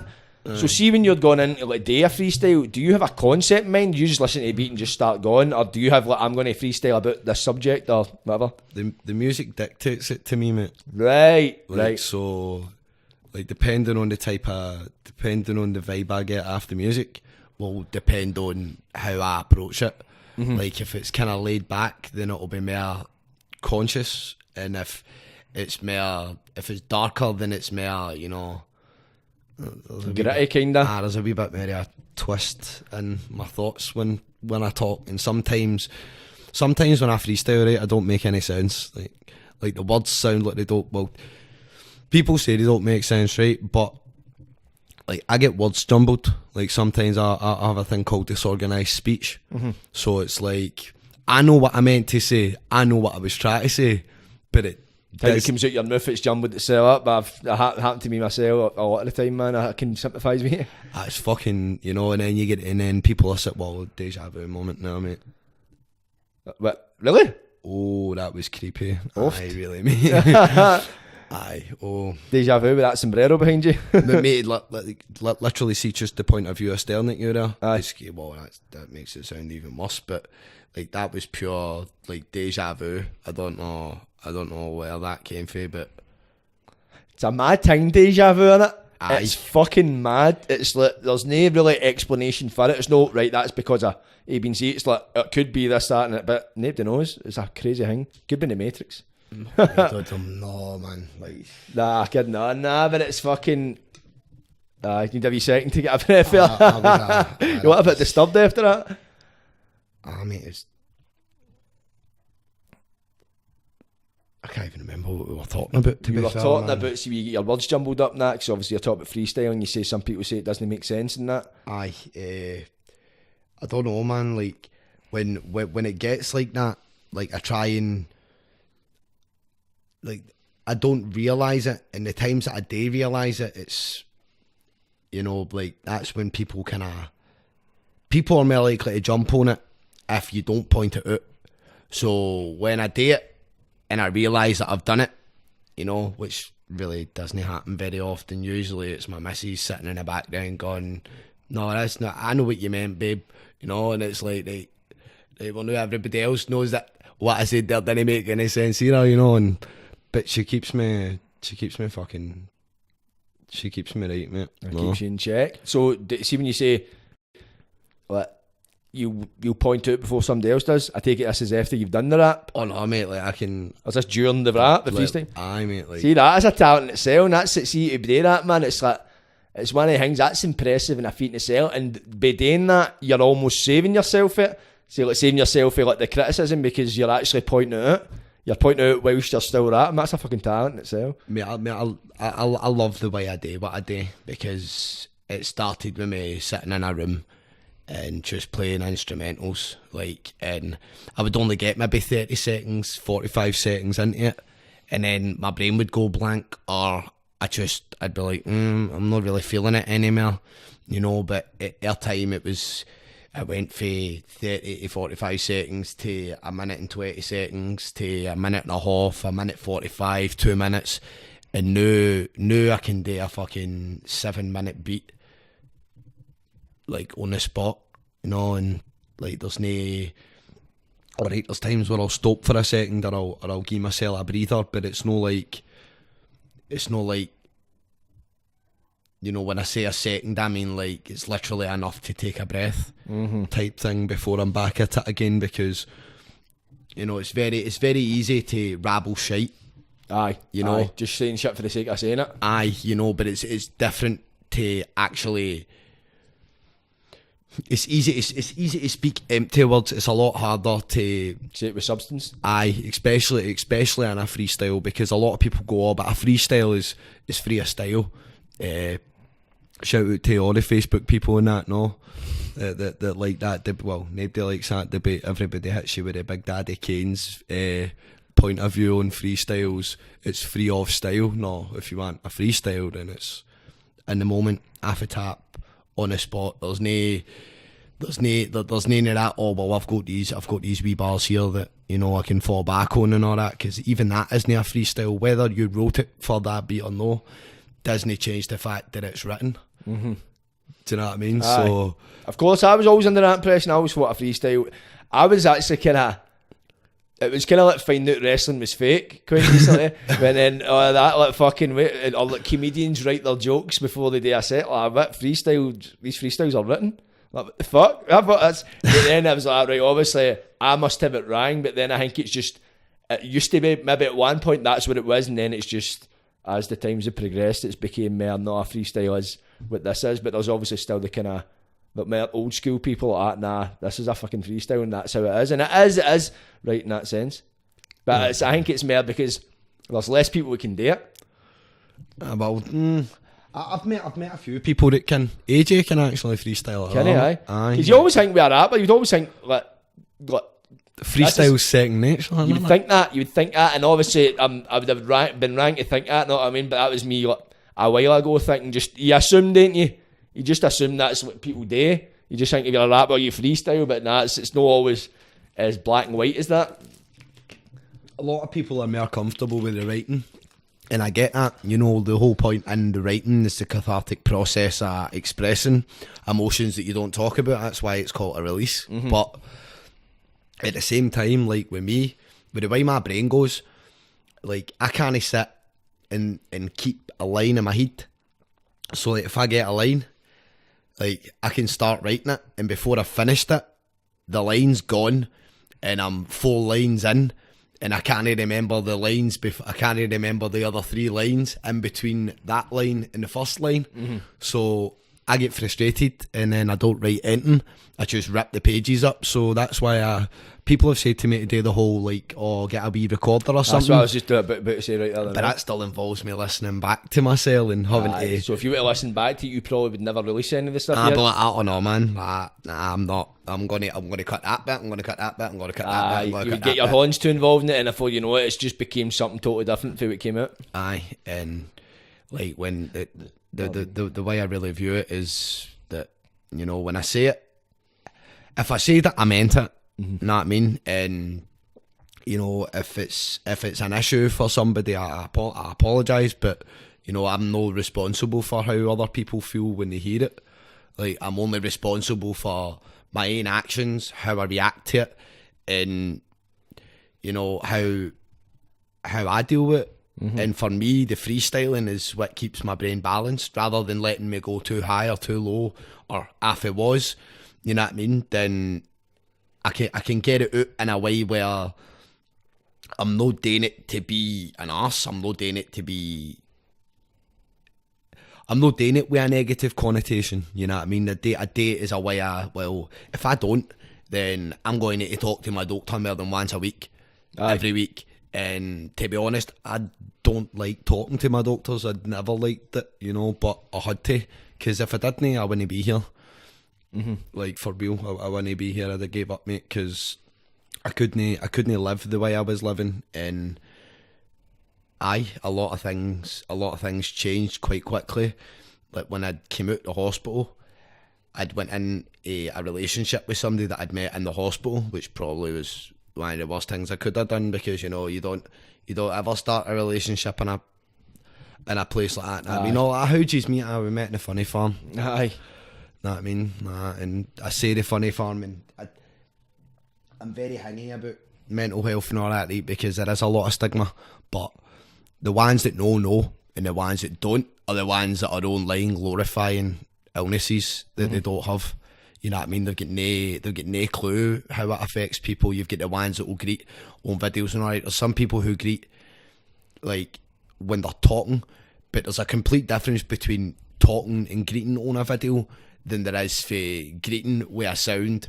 And you can tell it's videos that have just all been compiled together at times where they've been greeting. The last thing on your mind when you really feel that low is sitting with a fucking camera in your face. You're right, mate. I've never understood it. I've never see like people are putting up, like, I can't believe the trolls, they're fucking, they're doing this and that. Fair dues, they might be feeling it. I'm not saying they're full of shit, but I don't know, like, I've never understood it. I've never understood putting yourself out there like that. No, obviously, some people that they feel low and maybe they do, but I've never understood it, and maybe that's a fault of mine, no understanding that, but I've never understood why you would put yourself out there like that.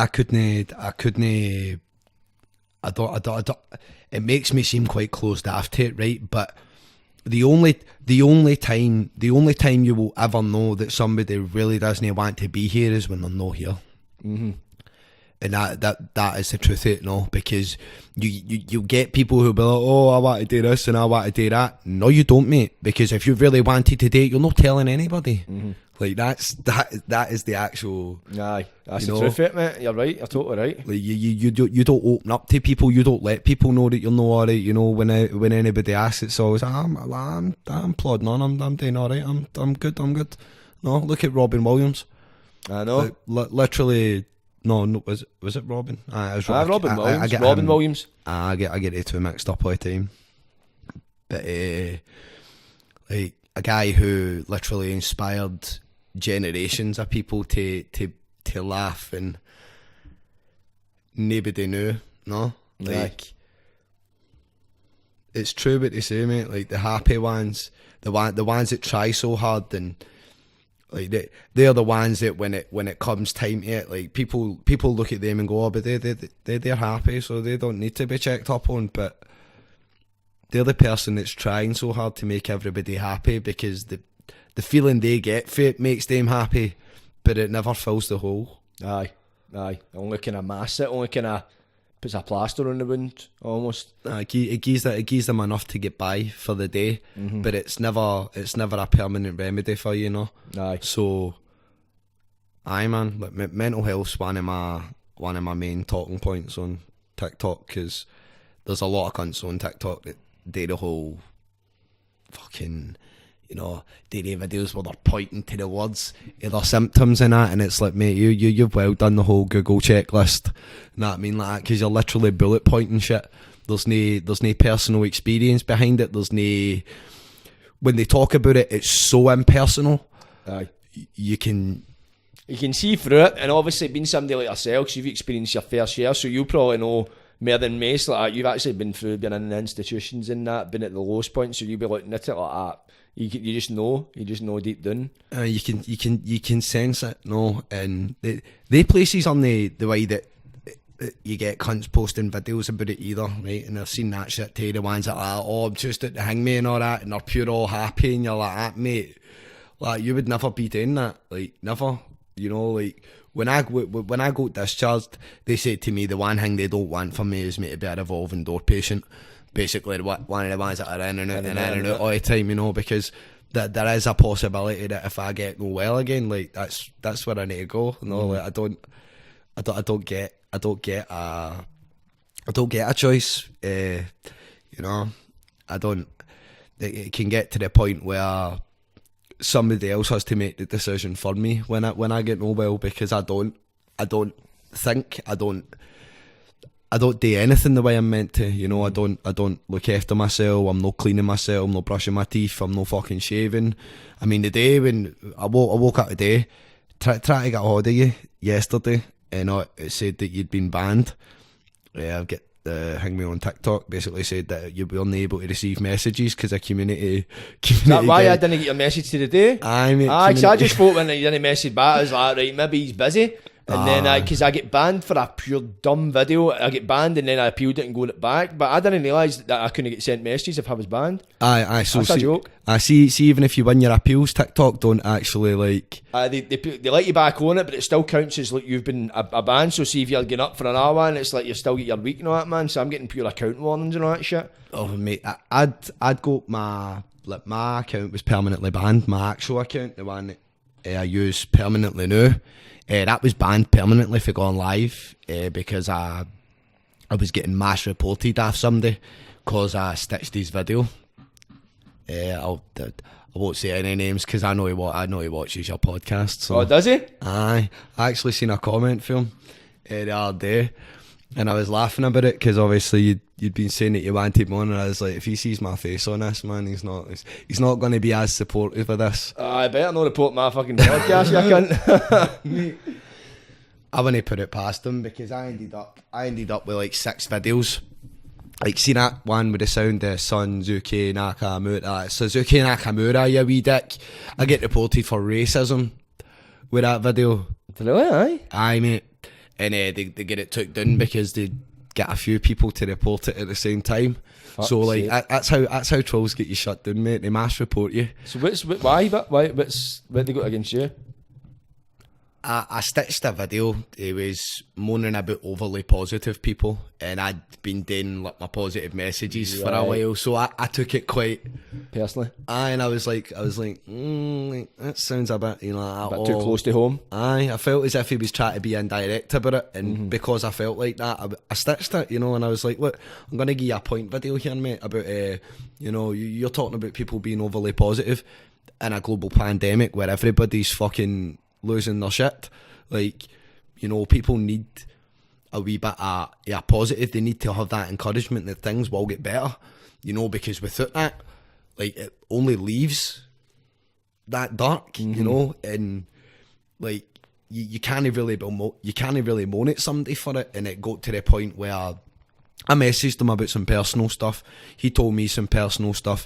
He made it that I was targeting him because he was no well, which was clearly bullshit, and the thing that he was just being an absolute cunt. And then he started phoning me for a withheld number, so I asked him for his number so we could phone each other and talk on the phone, you know, the way adults are meant to. And he was like, oh no, I'm phoning you from my work phone. So he phoned me for his work phone and gave me abuse. I've even got a voice message, a voicemail saved for him where he tells me to stop trying to kick cats up trees and that. But so I had a mental breakdown on Facebook years ago, and I was ranting about how appearance doesn't matter, everybody's more concerned about getting the newest set or whatever and all that, and I was really no well, right? My face was all collapsing in on itself, and I looked like death warmed up, mate. And I got to the point where it was like, oh, like, when people say there's a cute baby, like that, no, fuck off. That pisses me off. Oh, there's a cute kitten, cool, let's kick it up a fucking tree. Oh, there's a cute puppy, good, let's cut its fucking ears off. Know what I mean? And I posted that publicly, right? I probably shouldn't have, like, but I had pals of mine and that, like, commenting, like, mate, maybe you need to come off it now, man. Like, you need to come off. Like, are you alright? Like, and I'm like, no, I'm not fucking alright. Like, I get pressure in the brain, mate. Like, actual, you know, that pure, feel like my head's about to explode. Know what I mean?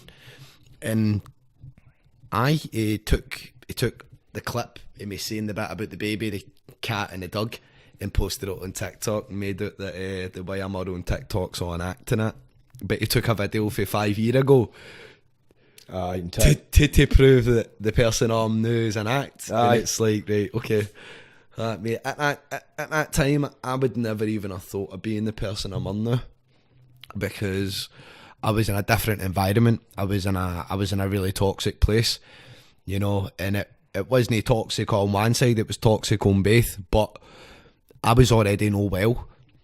I was no well, you know, and I was getting told things like, oh, don't tell me what I was saying, and don't tell me, I know what I said, and I'm sitting there, I think, nah, I know you know what you fucking said, you know, but when I call you on it, it's a case of, oh, I didn't say that, like, you know, I know what I heard, like, I don't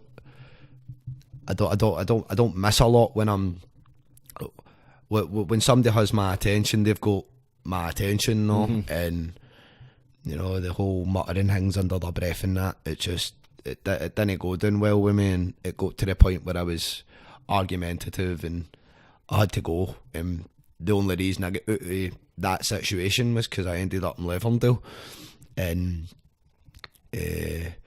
turns out there'd been games being played with me, like moving my bank card and moving my bus pass, and she actually took my bank card, hid my bank card, got me to get a new bank card. I got a new bank card. She took my new bank card, swapped it with my old bank card so that when I went to use it, it would reactivate. So that she had a bank card where she could access my money, and so did I. But I never knew that right up until the point where I'd got bank statements, and the money that I was meant to have in my bank after I'd got my new bank card wasn't in my bank. It was just the money for that month's payments, and she had bought my Christmas with my money and left me no money to get anything at all. So, was this a bird you were going with? Aye, mate. She told me it was my nana and my granddad's ghosts moving things about. What? And I believed them, mate. Aye. So I take it, was this when your paranoia kind of started? It was when I'd already been set up to believe that my family were the toxic ones and that. Was that her that was doing that? Aye, basically saying about how the way I spoke about them and the environment that I'd grew up in and that was obviously bad for my mental health. And my mummy never sent me to school with dirty clothes, mate. You know, I had food, always had a birthday cake, always my birthday cards, you know, and my mummy done everything that she could. It's no her fault that my brain turned out the way it did. It's just when you experience certain things in your life and it fucks you, mate, no? And I had bad shit happens, but bad shit makes you go one or two ways. You either learn from it and you adapt and you still look to be good, or you just accept that bad shit happens and then you go out and do bad shit yourself. Aye. No, there's one or two ways you go, and it looks like you've went the right way, man, with doing your positivity stuff and that kind of. I definitely tried to, man. You tried your best anyway. We're all a work in progress, mate. Always working on ourselves, man. But it looks as if that. Obviously, I'm just speaking to you this time and now, but I always wondered, seeing you're telling me about obviously you going through your episode and that, and it was like, because usually things stem for something, and I'm not saying that was the fucking catalyst for it, man, but it's definitely played a massive part. So it makes sense. It ties in with like the kind of symptoms you were suffering from. See, with your fame when you moved back in, you thought they were plotting against you. It's been implanted, and obviously the drug use, that's probably played as much of a part. So it's been a fucking kind of toxic kind of formula, and it's just ended up your brain just went like, well, wait a fucking minute here. I went pop, man. I mean, I've had a few accidents, like with my head. I fell when I was like 4-year-old on concrete stairs, and I had to get my head stapled. I fell into the corner of a speaker when I was like 4 and all, and like literally impaled myself on the corner of it, mate. Stuck with my horn under the speaker, upside down. Like actually, like big coal on my fucking head there, mate. And then I got hit by a bus when I was 11 and all, mate. Did you, aye? But was that a badging when you get hit by the bus? No. Broke the cartilage in my nose. I've got a scar on the inside where they had to, like, obviously when your cartilage breaks, the cartilage is one of the only things that they need to fix, because like, if you fall asleep on the wrong side of your nose, you could suffocate. You know, because your cartilage is what holds open both your nostrils. Right, my cartilage is fuck. You can see, and I can. Cause it depends. Sometimes I can slightly breathe at that nose, and most of the times I can't. No, it's a bit. When they got me in, they fixed that. They couldn't fix obviously the other part of my nose that broke, like the actual bridge bit, but it smashed me right in the face, mate. Did it? Aye, what is it, full pelt? It was see where Jamaica Street, isn't it, on? Aye. There. Aye, they're no fucking slow buses up there, man. Nah, they raced in there to get to try and beat the lights at the four corners. That's literally where I got hit. I was on my way to school, mate. Bloody, aye, how did you not see the bus? Did you just walking across the road? I turned round to see my big bra. I'd pushed him in a puddle, and I was like, there's a bus, like, we can't miss it, like, we're already late. And literally, mate, between me finishing that sentence and turning round, boom, lights out. And the next thing I remember, I woke up in an ambulance, mate, asking my big brother if he was alright. Fuck's sake. But we were usually in ambulances because Ryan hurt himself, no? And then obviously I got to the hospital and they put a neck brace on. They were like, look, you need to kind of chill now, this is what's happened, and we need to make sure you're alright. I was only in the hospital for 2 days, mate. Oh, was you, aye? And then I was out. I went into the school to let them all know I was alright. Then I had my birthday on the Saturday. So I got hurt on the Tuesday. I was out on the Friday. My birthday was the Saturday, and I was back in school by the Monday. With the stitches and all that still on my face, mate. Oh, but were you drinking it? No, like I was 11. Well, right, just turned 12. It's because you said you were out after your birthday, I thought. But so were you still suffering for it on the Monday after it? To be honest, like after it had happened, and after I'd been for my X-rays and all that, and like the mad machine. Aye. I think that's is that a CAT scan or an MRI? I think it's a CAT scan. But after that, like I didn't really feel much. I didn't really like. The day that I went back into school, mate, I ran in and nutted a ball with the stitches still in my nose. Fuck's sake, man. It's just, it's just you're back in school, you're a young boy, aren't you? I was just happy to be alive. Every day's a blessing, mate. That's it, man. That's it. You're right, man. No, that's literally where that stems from, man. 100%. Aye, because it's fucking been lucky, man. Been lucky in the instances. I got to feel like a prick for this, right? What's your actual name? Jordan. It's a pleasure. Nice to meet you, mate. It's an absolute pleasure. Glad to have you, mate. It's honestly, because usually, see, obviously I'd say to you before about coming on podcast, then it was a lot of fucking about and all that kind of stuff, because because I'm doing it, it's a lot of kind of one-man band here now, and shit does get hanging, you need to try and fault find, then see, because I do the podcast, but I do my comedy stuff and I'm doing my music, and see, like, I had to take a wee break there for like 2 weeks. I was just getting to a point, it was just too much, and I was starting to resent it, and I was starting to not like what I was doing. I was like, wait a fucking minute, I love this, but it's like, it was starting to become a chore, because I was like, I need to do this, I need to do like 3 videos a day, I need to have a podcast a week too, and all that shit, and it's like, when it starts becoming like that, when you start resenting the thing you love, that's when you realise you got a problem. So I was like, I just give myself a wee break. I took like a few weeks off there, man, and it was good. It gave me the hunger again.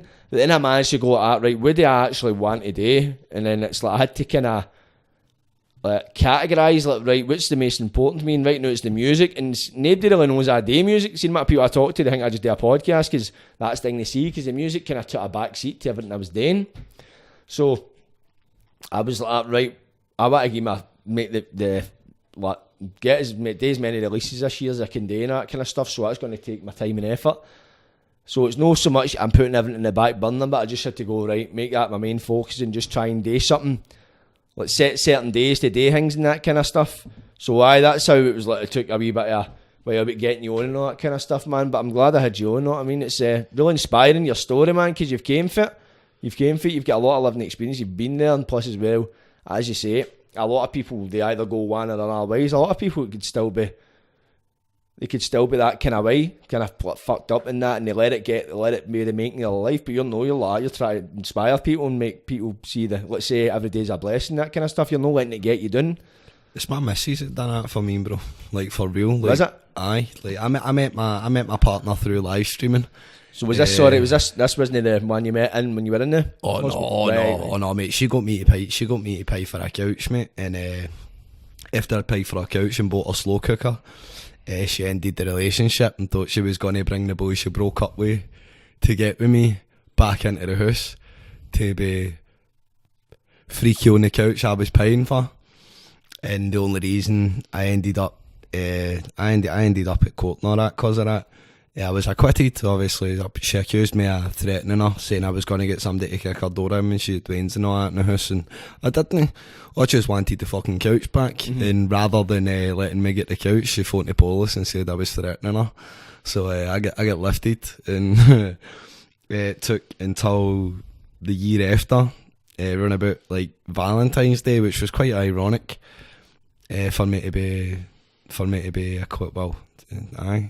acquitted, because she tried to talk about the day after the day that she get me lifted in court rather than talking about the day in question. And when she started that, I kind of laughed and put my head down. Obviously I'm sitting there in front of the judge and that, and it's the first time I'd ever been in that environment, because I try and keep myself out of trouble, mate, because I don't want to go to take my missus somewhere one time and be like, oh, but you get this on your record, so you can't come into this country. I mean, she wants to go to Australia, so domestics, drug charges, violence, all of that, it can't be on my record. No, otherwise I won't be able to take her to see a country that she's wanted to for her dad went, and I'd rather die than of course you want to be a part of that experience, no. Too right, mate, because if it wasn't for Demi, mate, I'd have gave up, bro. Like, I'd got to the point where I'd get out of hospital and all that shit was going on, and I was tired of being tired again. And like, it's true what they say, right? See when you try and hurt yourself like that, you lose a part of yourself. It's a part that most people that actually go through it don't talk about, especially if it didn't work, because everything looks duller, everything feels less. It's like a part of yourself kind of dies, and it got to the stage where I was, I could look at a packet of tablets and be like, that looks appetizing to me, no, and I met my missus, we started talking. And the night that I phoned everybody, because they'd all said to me, oh, if you ever have anything bad on your mind like that, phone me. So I took them at face value, and the only person that answered was Demi. And she sat up with me all night, and we were just talking about stuff, and I was talking about shit that I regret, and the fact that there's shit in my life that if I could go back and change it, I would, but I can't. Like, I got to the stage where I didn't care about it anymore. Like, even though I was waking up and feeling like I was going to die, if I was going to die, I was going to die. Like, I'm not going to be able to prevent everything. No, I could walk out and get fucking struck by lightning. I could walk outside and get caught in the crossfire or whatever. I could end up trying to stop something and end up fucking plugged up or anything. It's just, I gave up. I gave up on myself. I gave up on my life, and I met Demi, and it just. Don't you brought the colour back into life for you? A wee bit, man. It brought feelings back into my life where, I could be happy, and like, see that way, like, when you get that smile on your face, and they parts, like the top parts of your cheeks start going also because you're smiling, like a real smile, and it felt good.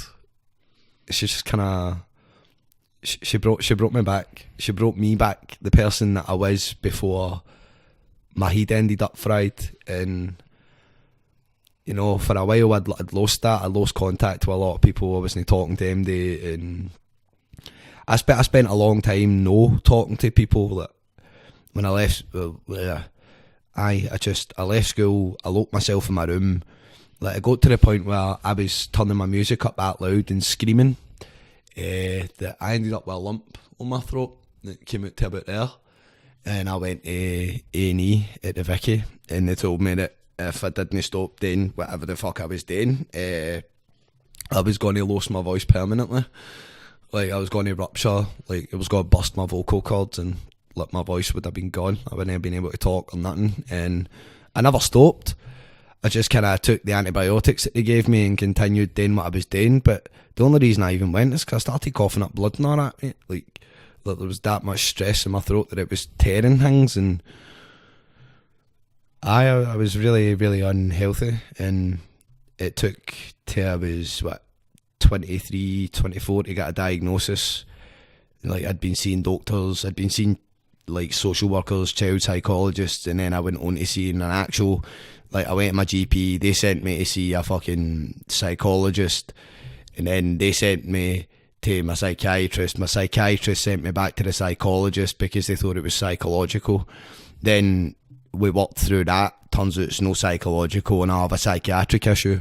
And you know, a lot of people that talk about that stuff, they don't know the difference between a psychologist and a psychiatrist, and they don't know the difference between a GP and either of the two doctors, you know. And a GP can't give you a diagnosis.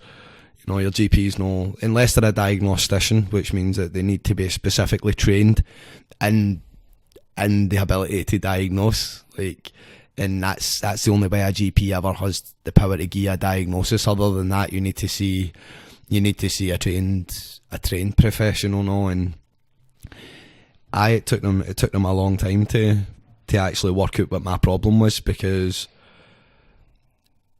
I don't know, I didn't want to tell them how I felt a lot, because like when I tell people, like, when my emotional response kicks in that isn't normal, people go, oh, but you're reacting a bit out there, and you're being a bit maybe you're a bit sensitive about it. And it's like, mate, it's not that I'm sensitive. Like I get emotionally overwhelmed at daft shit, you know, like, and it could be anything. It could be, you know, oh no, it's not where I left it, meltdown mode, you know, like, and I can't, it doesn't matter what they give me, no matter what tablets I take, nothing balances it out. It's more about like the coping techniques, you know, about like, if a situation's too bad for you, take yourself out of the situation, you know, rather than sitting there and letting it build. Because once it gets to what the way they determined it was, think of your temperament as a thermometer,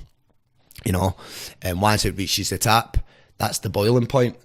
So once you get there, it's not a case of, oh, just leave him and he'll calm down after that, you know, because at the boiling point, it's the boiling point, you know. That's the point where you're sitting there like that, and you're pure like, look, just gotta leave me alone now. And I need that time to get my head back in check before it gets to the point where I no longer think about what I'm doing before I do it, you know. Because being irrational and erratic is another part of my issue. Like,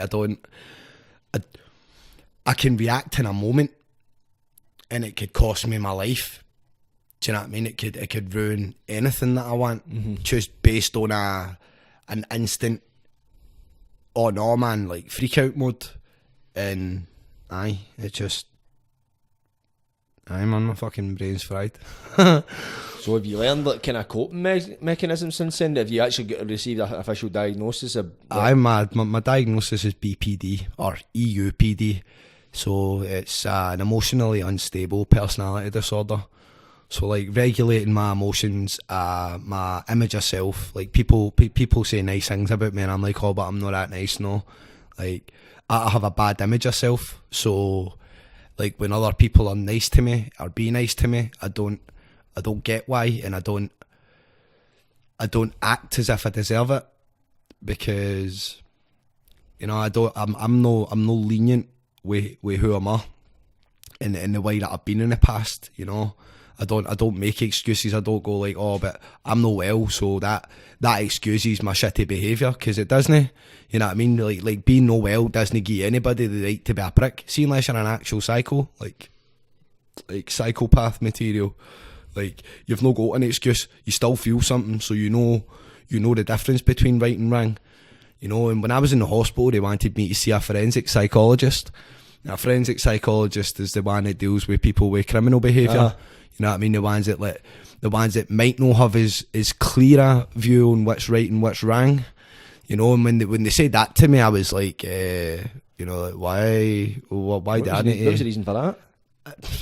They never told me. I refused to see them, mate. You know, like, it was like, I don't. Like a bit of a fucking mad one, unless they thinking they're like that as if you're going to do something. They think I'm a risk to myself or somebody else, no? And at one point I was.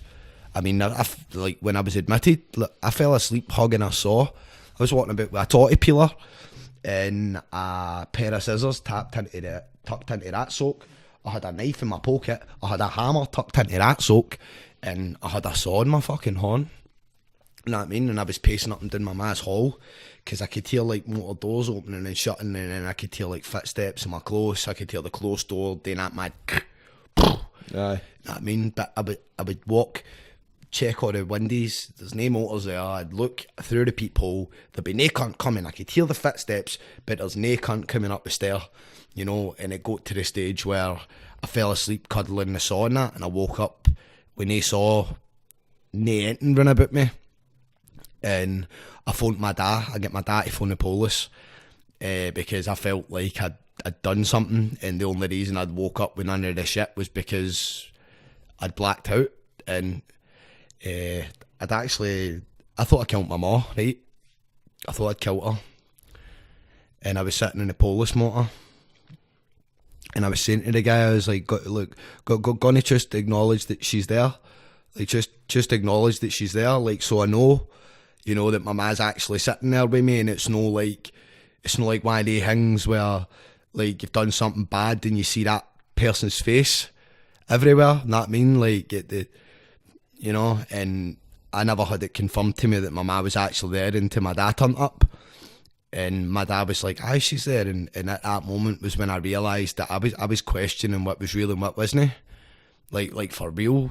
Like, even though my ma was sitting there and holding my horn and all the rest of it, like, you know, I wasn't sure, because I have had experiences where, like, I see things and I can smell things and taste things that aren't there.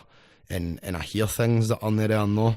Well, I say that they're not there for anybody else running about me, you know, because everybody else is looking at me like I'm the weird one, you know. And I ended up in the hospital, and when they said to me, was there any other questions right before they admitted me, I asked them to help me die, mate.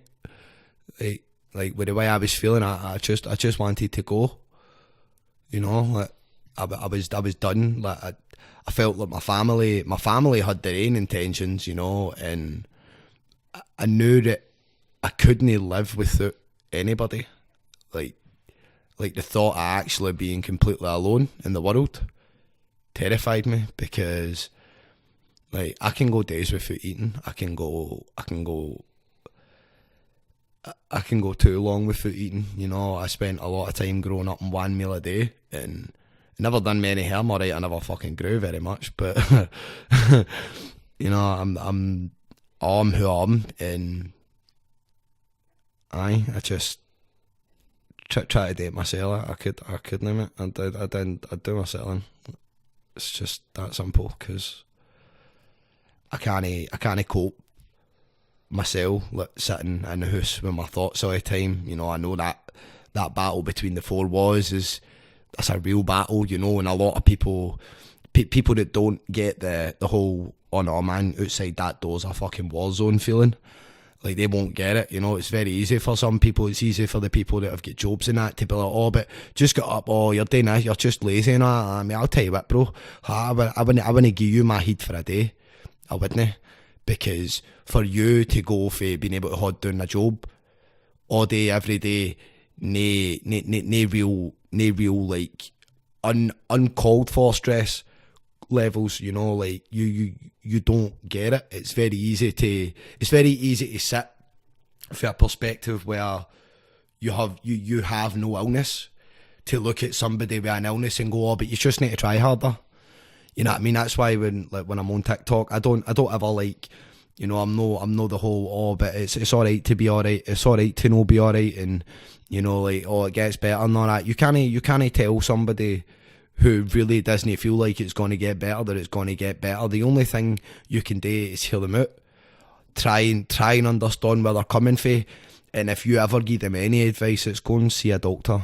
Talk to a doctor might be the scariest thing in their mind, but it's the hardest step is admitting that there is a problem in the first place, you know. And anybody who spoke to an actual doctor like that is the first thing they tell you, because it's very easy to have a problem and everybody else around about you be the one with a problem, because when you're not well, that is what it is. Mm-hmm. You're the one that's alright and everybody else is losing their shit. Do you know what I mean? Mm-hmm. So So see, since then, obviously, when you were going through it, was probably one of the lowest points of your life. Do you feel as if you've come on leaps and bounds, or do you still get your days? That's that. I'm not allowed to take my medication myself. I'm not allowed to stand in a kitchen and cook myself, run about sharp objects or any of that. No, I can't do any of that stuff myself. Like, I need supervised. Like, my missus is my carer, so that's one of the reasons I don't work. No, it's not one of the reason I don't work is because my doctor says I'm not allowed to. I was going to apply for the rap game, but apparently you need to be able to work more than 16 hours a week, and you need to be able to work at all.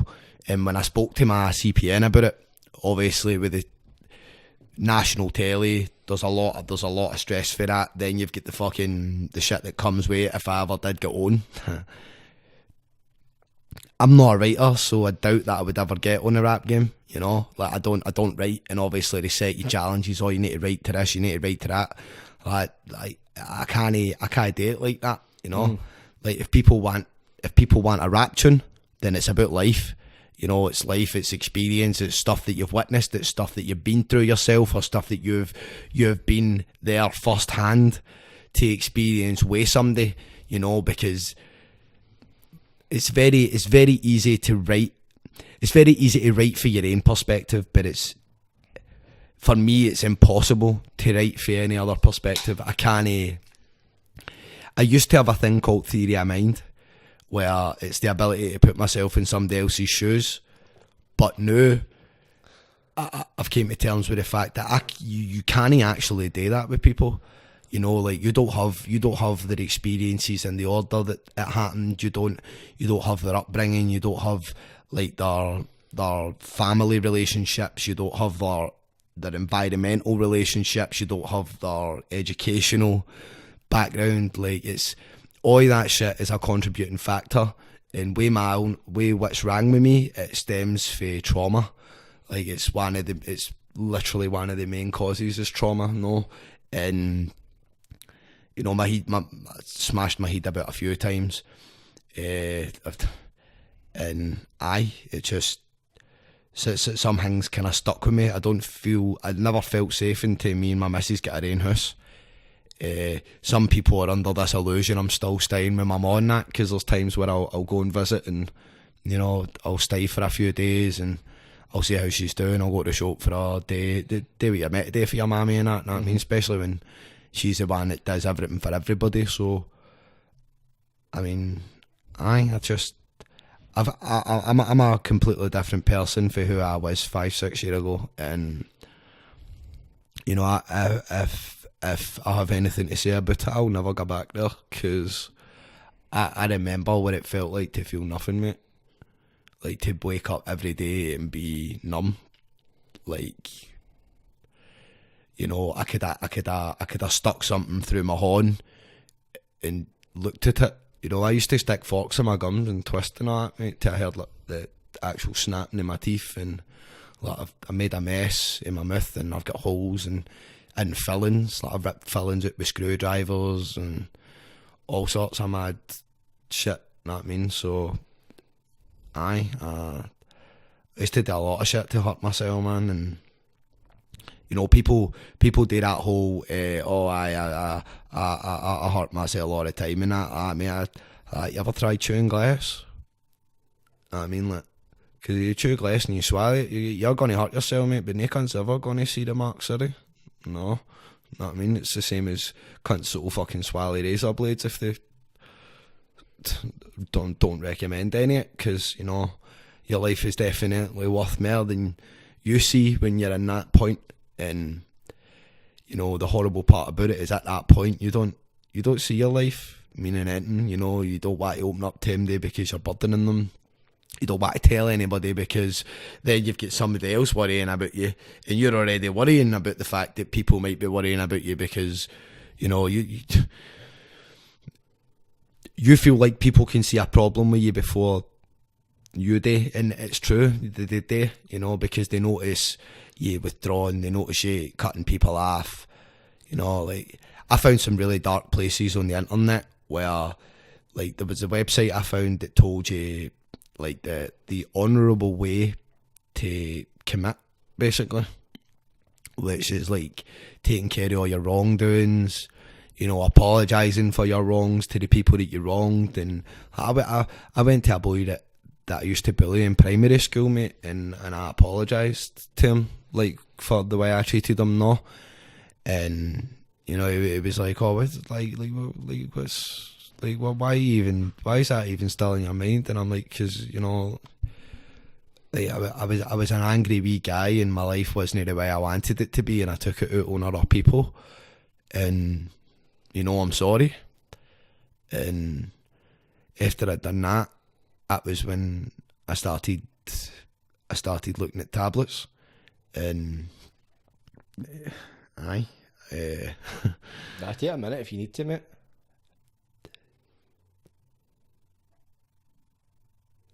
It's one of the things, mate. I remember the first time I tried tea in my life, and, you know, I sat up all night. My big cousin sat watching me, and, you know, I have it in my head that he was awake. He might not have been, but I had it in my head that he was awake watching me take the tablets. And as soon as I took them all, he turned round. And then I get told once I got out of the hospital that he asked where I was. He literally woke up and the first thing he was asking was where I was. And it gave me a pure wrong feeling, because me and him had a lot of bad blood. We had a few arguments in the room and stuff, and there was a day he called my wee brother stupid, and I went nuts. My wee brother's autistic. Oh, right. So, like, what words like that really hanged him. And I walked up to him and I was like, what'd you say to him, Kevin? And he was like, oh, I said, stop being so daft. And I was like, no. I was like, what did you use with him, Kevin? And he was like, I'll tell you what, you ever call my wee brother stupid again, I'll take you back and I'll make you look fucking stupid, bro. Like, don't, you know. And my big cousin was, 30?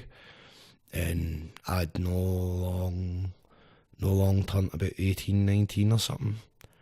And I don't know, I'm no confrontational, but when I heard that, like, I could hear the derogatory hangman in his voice when he said it. Mm-hmm. and it was just like, nah, like, my wee brother's been called all sorts of names off people. He's been called, you know, retard, mongo, all the no-go words, no. And, you know, he left after that. He went down to my big brother's, and he sat at my big brother's house all day, stayed away from me, so he did, because I was fuming. I was absolutely fuming. And when he came back, it was all apologies and all that, and I was just like, let's don't ever say anything like that to me again, man, because one thing he's no is stupid, no. My wee brother's, he's a lot of things, man, a pain in the fucking arse, but he's a good wee boy who doesn't get into trouble, and he's a lot more intelligent than he gives himself credit for, no, because he's just a clever wee dude, no. You find that with a lot of autistic people, man. It's like, actually, I've got family members, like, they get Asperger's and kind of stuff like that. They're switched on as fuck. They're just maybe they see the world differently, man, but they are, like, they're, like, with the things they're into, when they're into stuff, they're fucking right into it. Aye, it's almost obsessive, but it's healthy. Because, It's a healthy obsession, healthily obsessive. Aye. So see right now, do you think all that experience has helped shape you to be the person of the day, do you think? I think a lot of it did. I mean, I had a really bad. There was a really bad event that happened in 2017 that really fucked me. I won't go too much into it because when, like, I don't even post. I don't make posts on Facebook about it when anniversaries and shit come up. But I lost somebody really, really close to me. At one point, it was the only friend I had, and he'd messaged me on the lead up to me being admitted into the hospital, and the person I was with told me to ignore it because I hadn't heard from him in so long, and maybe it was just trying to find out what was going on in my life and diagnose about my business. And I found out when I was in the hospital that he killed himself, and then it started making me question why he messaged and stuff, and I'll never know why. I'll never know. I never got to help him the way we were meant to, the way we said to each other we would as we grew up, you know, like if anything bad was going to happen, we were either doing it together or we were going to talk each other out it, type of thing. And it fucked me. It actually fucked me, and fair end, I don't know, it made me try. Like I used to do music, but I would go to gigs and I would do open mics and stuff, but I would never try and like approach promoters and be like, yo, you get a set going, or I still don't do that.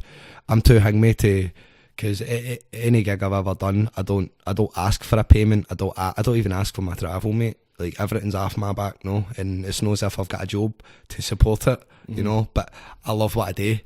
Like if I didn't do music, I wouldn't have an outlet at all. I would be a prisoner in my head, and I remember that place.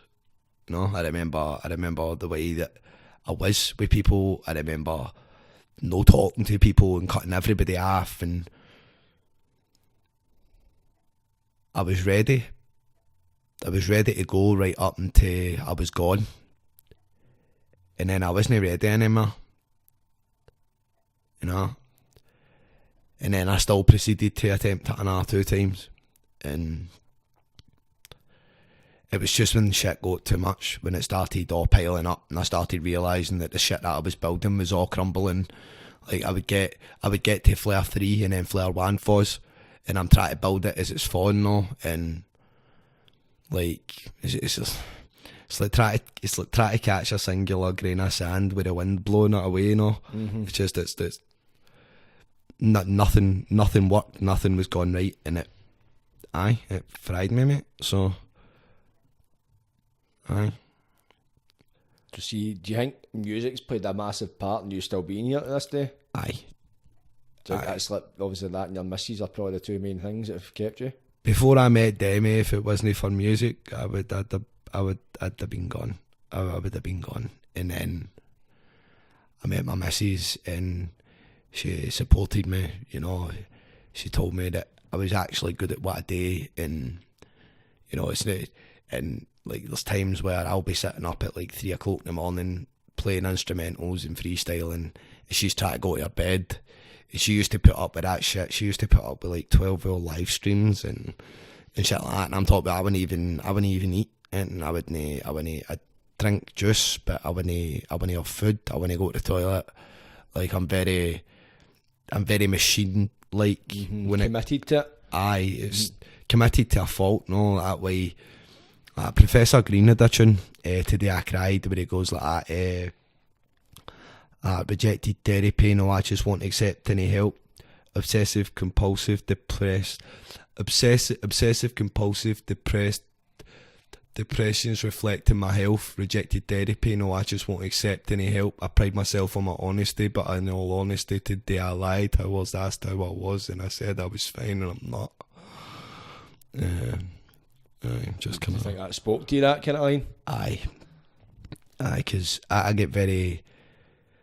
I wouldn't say I'm no OCD, right? I'm no like pure like intrusive thoughts or like oh no, I need to do like there's things like I'll say something 3 times before I go to the shop, like to note it in my head, like that kind of shit. Like it's an impulse. Would you mean like what you're getting for the shop? Or? I like I'll literally run through, even if I've got the list written down, I'll need to say it 3 times to the people that are sending me to the shop so that I know. Right, just so there's no mistakes. Aye, and right. it drills it in my head, and once it's there, it's locked. No, it's my brain's really weird like that. Like I'm one of the people. I'll meet you one time, I'll never forget your face.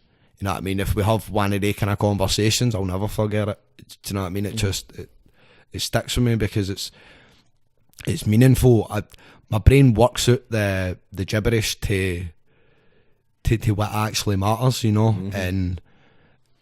Like with people, man, like it's you got a friend for life with me, man. Like, you know, doesn't matter what's happening. I mean, me and my missus, I've got a 2-bedroom house, so we got a spare bedroom. We had an American staying with us for 12 days. She came here from Florida. We'd known her for 4 years before this. I couldn't do the whole like, one day talking to somebody like, aye, bud. Aye, that's what I was about to ask him when he says American. I was like, off what's happened there. But it was a beautiful experience, you know. I got off at the airport. She had her first drink of Iron Brew. We got her to crack a bottle of Buckfast. Got her trying Buckfast. Took her to a house party. Took her up to the university down near Kelvin Grove. And hopefully the next time she comes back, we'll be able to do a lot more travel stuff. But it was definitely an experience I'll never forget, you know, learning about a different culture. And like, you ever had, it's a hamburger helper, she called it, so it's like macaroni and cheese with mince through it, so it's like cheeseburger macaroni. No, I've not had that. But is it an American thing? Aye, but it's actually really, really good. I wasn't sure about macaroni and cheese with mince through it. Aye. I've had is it macaroni and cheese? I've had mince and pasta, maybe. I don't think that's the same thing, but aye, that sounds banging. I maybe need to try that. It's actual banging, but I didn't think I'd like it until I tried it. No, but aye, it was an experience, man. Amazing, man. My camera's only got 10% left in it, mate, so we're going to need to wrap this up. So but good. What's your plans for the future then? What are you going to store? Set out? I need to. I've got somebody that wants to do an actual interview about the album. I'm buzzing for it because I get to go in depth about who the feature is, who the main feature of the album is, and like, it's definitely no. It's no like, well, the guy's global. That's really all I can say about it. Is he's looking forward to this then? I mean, I'm you get a release date for the album? I don't. I need to get the funds together to get it mixed first, and I've only had one tune mixed. I had to drop a tune because I've not released anything for I done the Up to Standard, which is a year ago now. I'm really bad for productivity, but I've got a lot of shit with a lot of different people that I want to work on.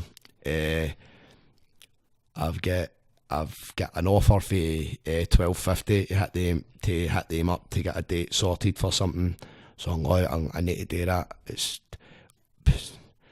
been on the back burner for last year, so I want to get in because $12.50 are one of the platforms that are doing bits for Scotland. Aye, massive right now, massive in Scotland. Aye, They seem to man. be the go-to platform, so we're looking forward to seeing that. I'm buzzing for it. I want to do something different, like for the like the whole. I get everybody's on the drill thing, mate, but drill's no my thing. You know, the kind of stuff they talk about in the music's no my lifestyle. Like I don't proclaim that it is. You know, I know everybody knows somebody that's that way inclined. No, but it's definitely no me, and I want to show that with the stuff I talk about. No, that's my my main goal was to at least have an album before the end of the year, and after that, if people want more, then I'll give them more, because I got my freestyle album done, and it's literally Odds Got Even, the freestyle album, and then the written album is Evening Out the Odds, the written project. So it's basically just kind of playing on the names and turning the subjects on their head a bit. And the Evening Out the Odds is literally me having a dig at my inner ego on what I wanted for what I do and how it's turned out.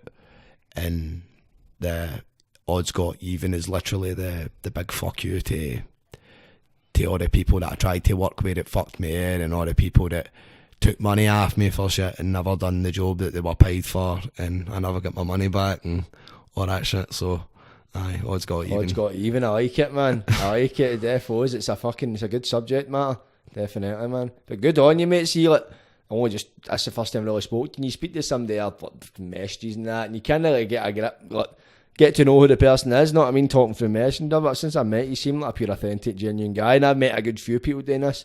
But you've seen one of the most honest, most truthful. You seem like you've got a heart of gold, and that's just, and I believe I'm right. It's alright to say, alright, I think that's when you've just met somebody, but it shines through, and I hope to see your authenticity, and it shines through in your music and that, and I look forward to seeing your album, but I look forward to seeing a lot more for you, my man. That means a lot to me, my man. Thanks for coming on, mate. It's been Thank you for having us. Thank you. That's Oddball, aka Connor aka Oddball. Kids. Never get the next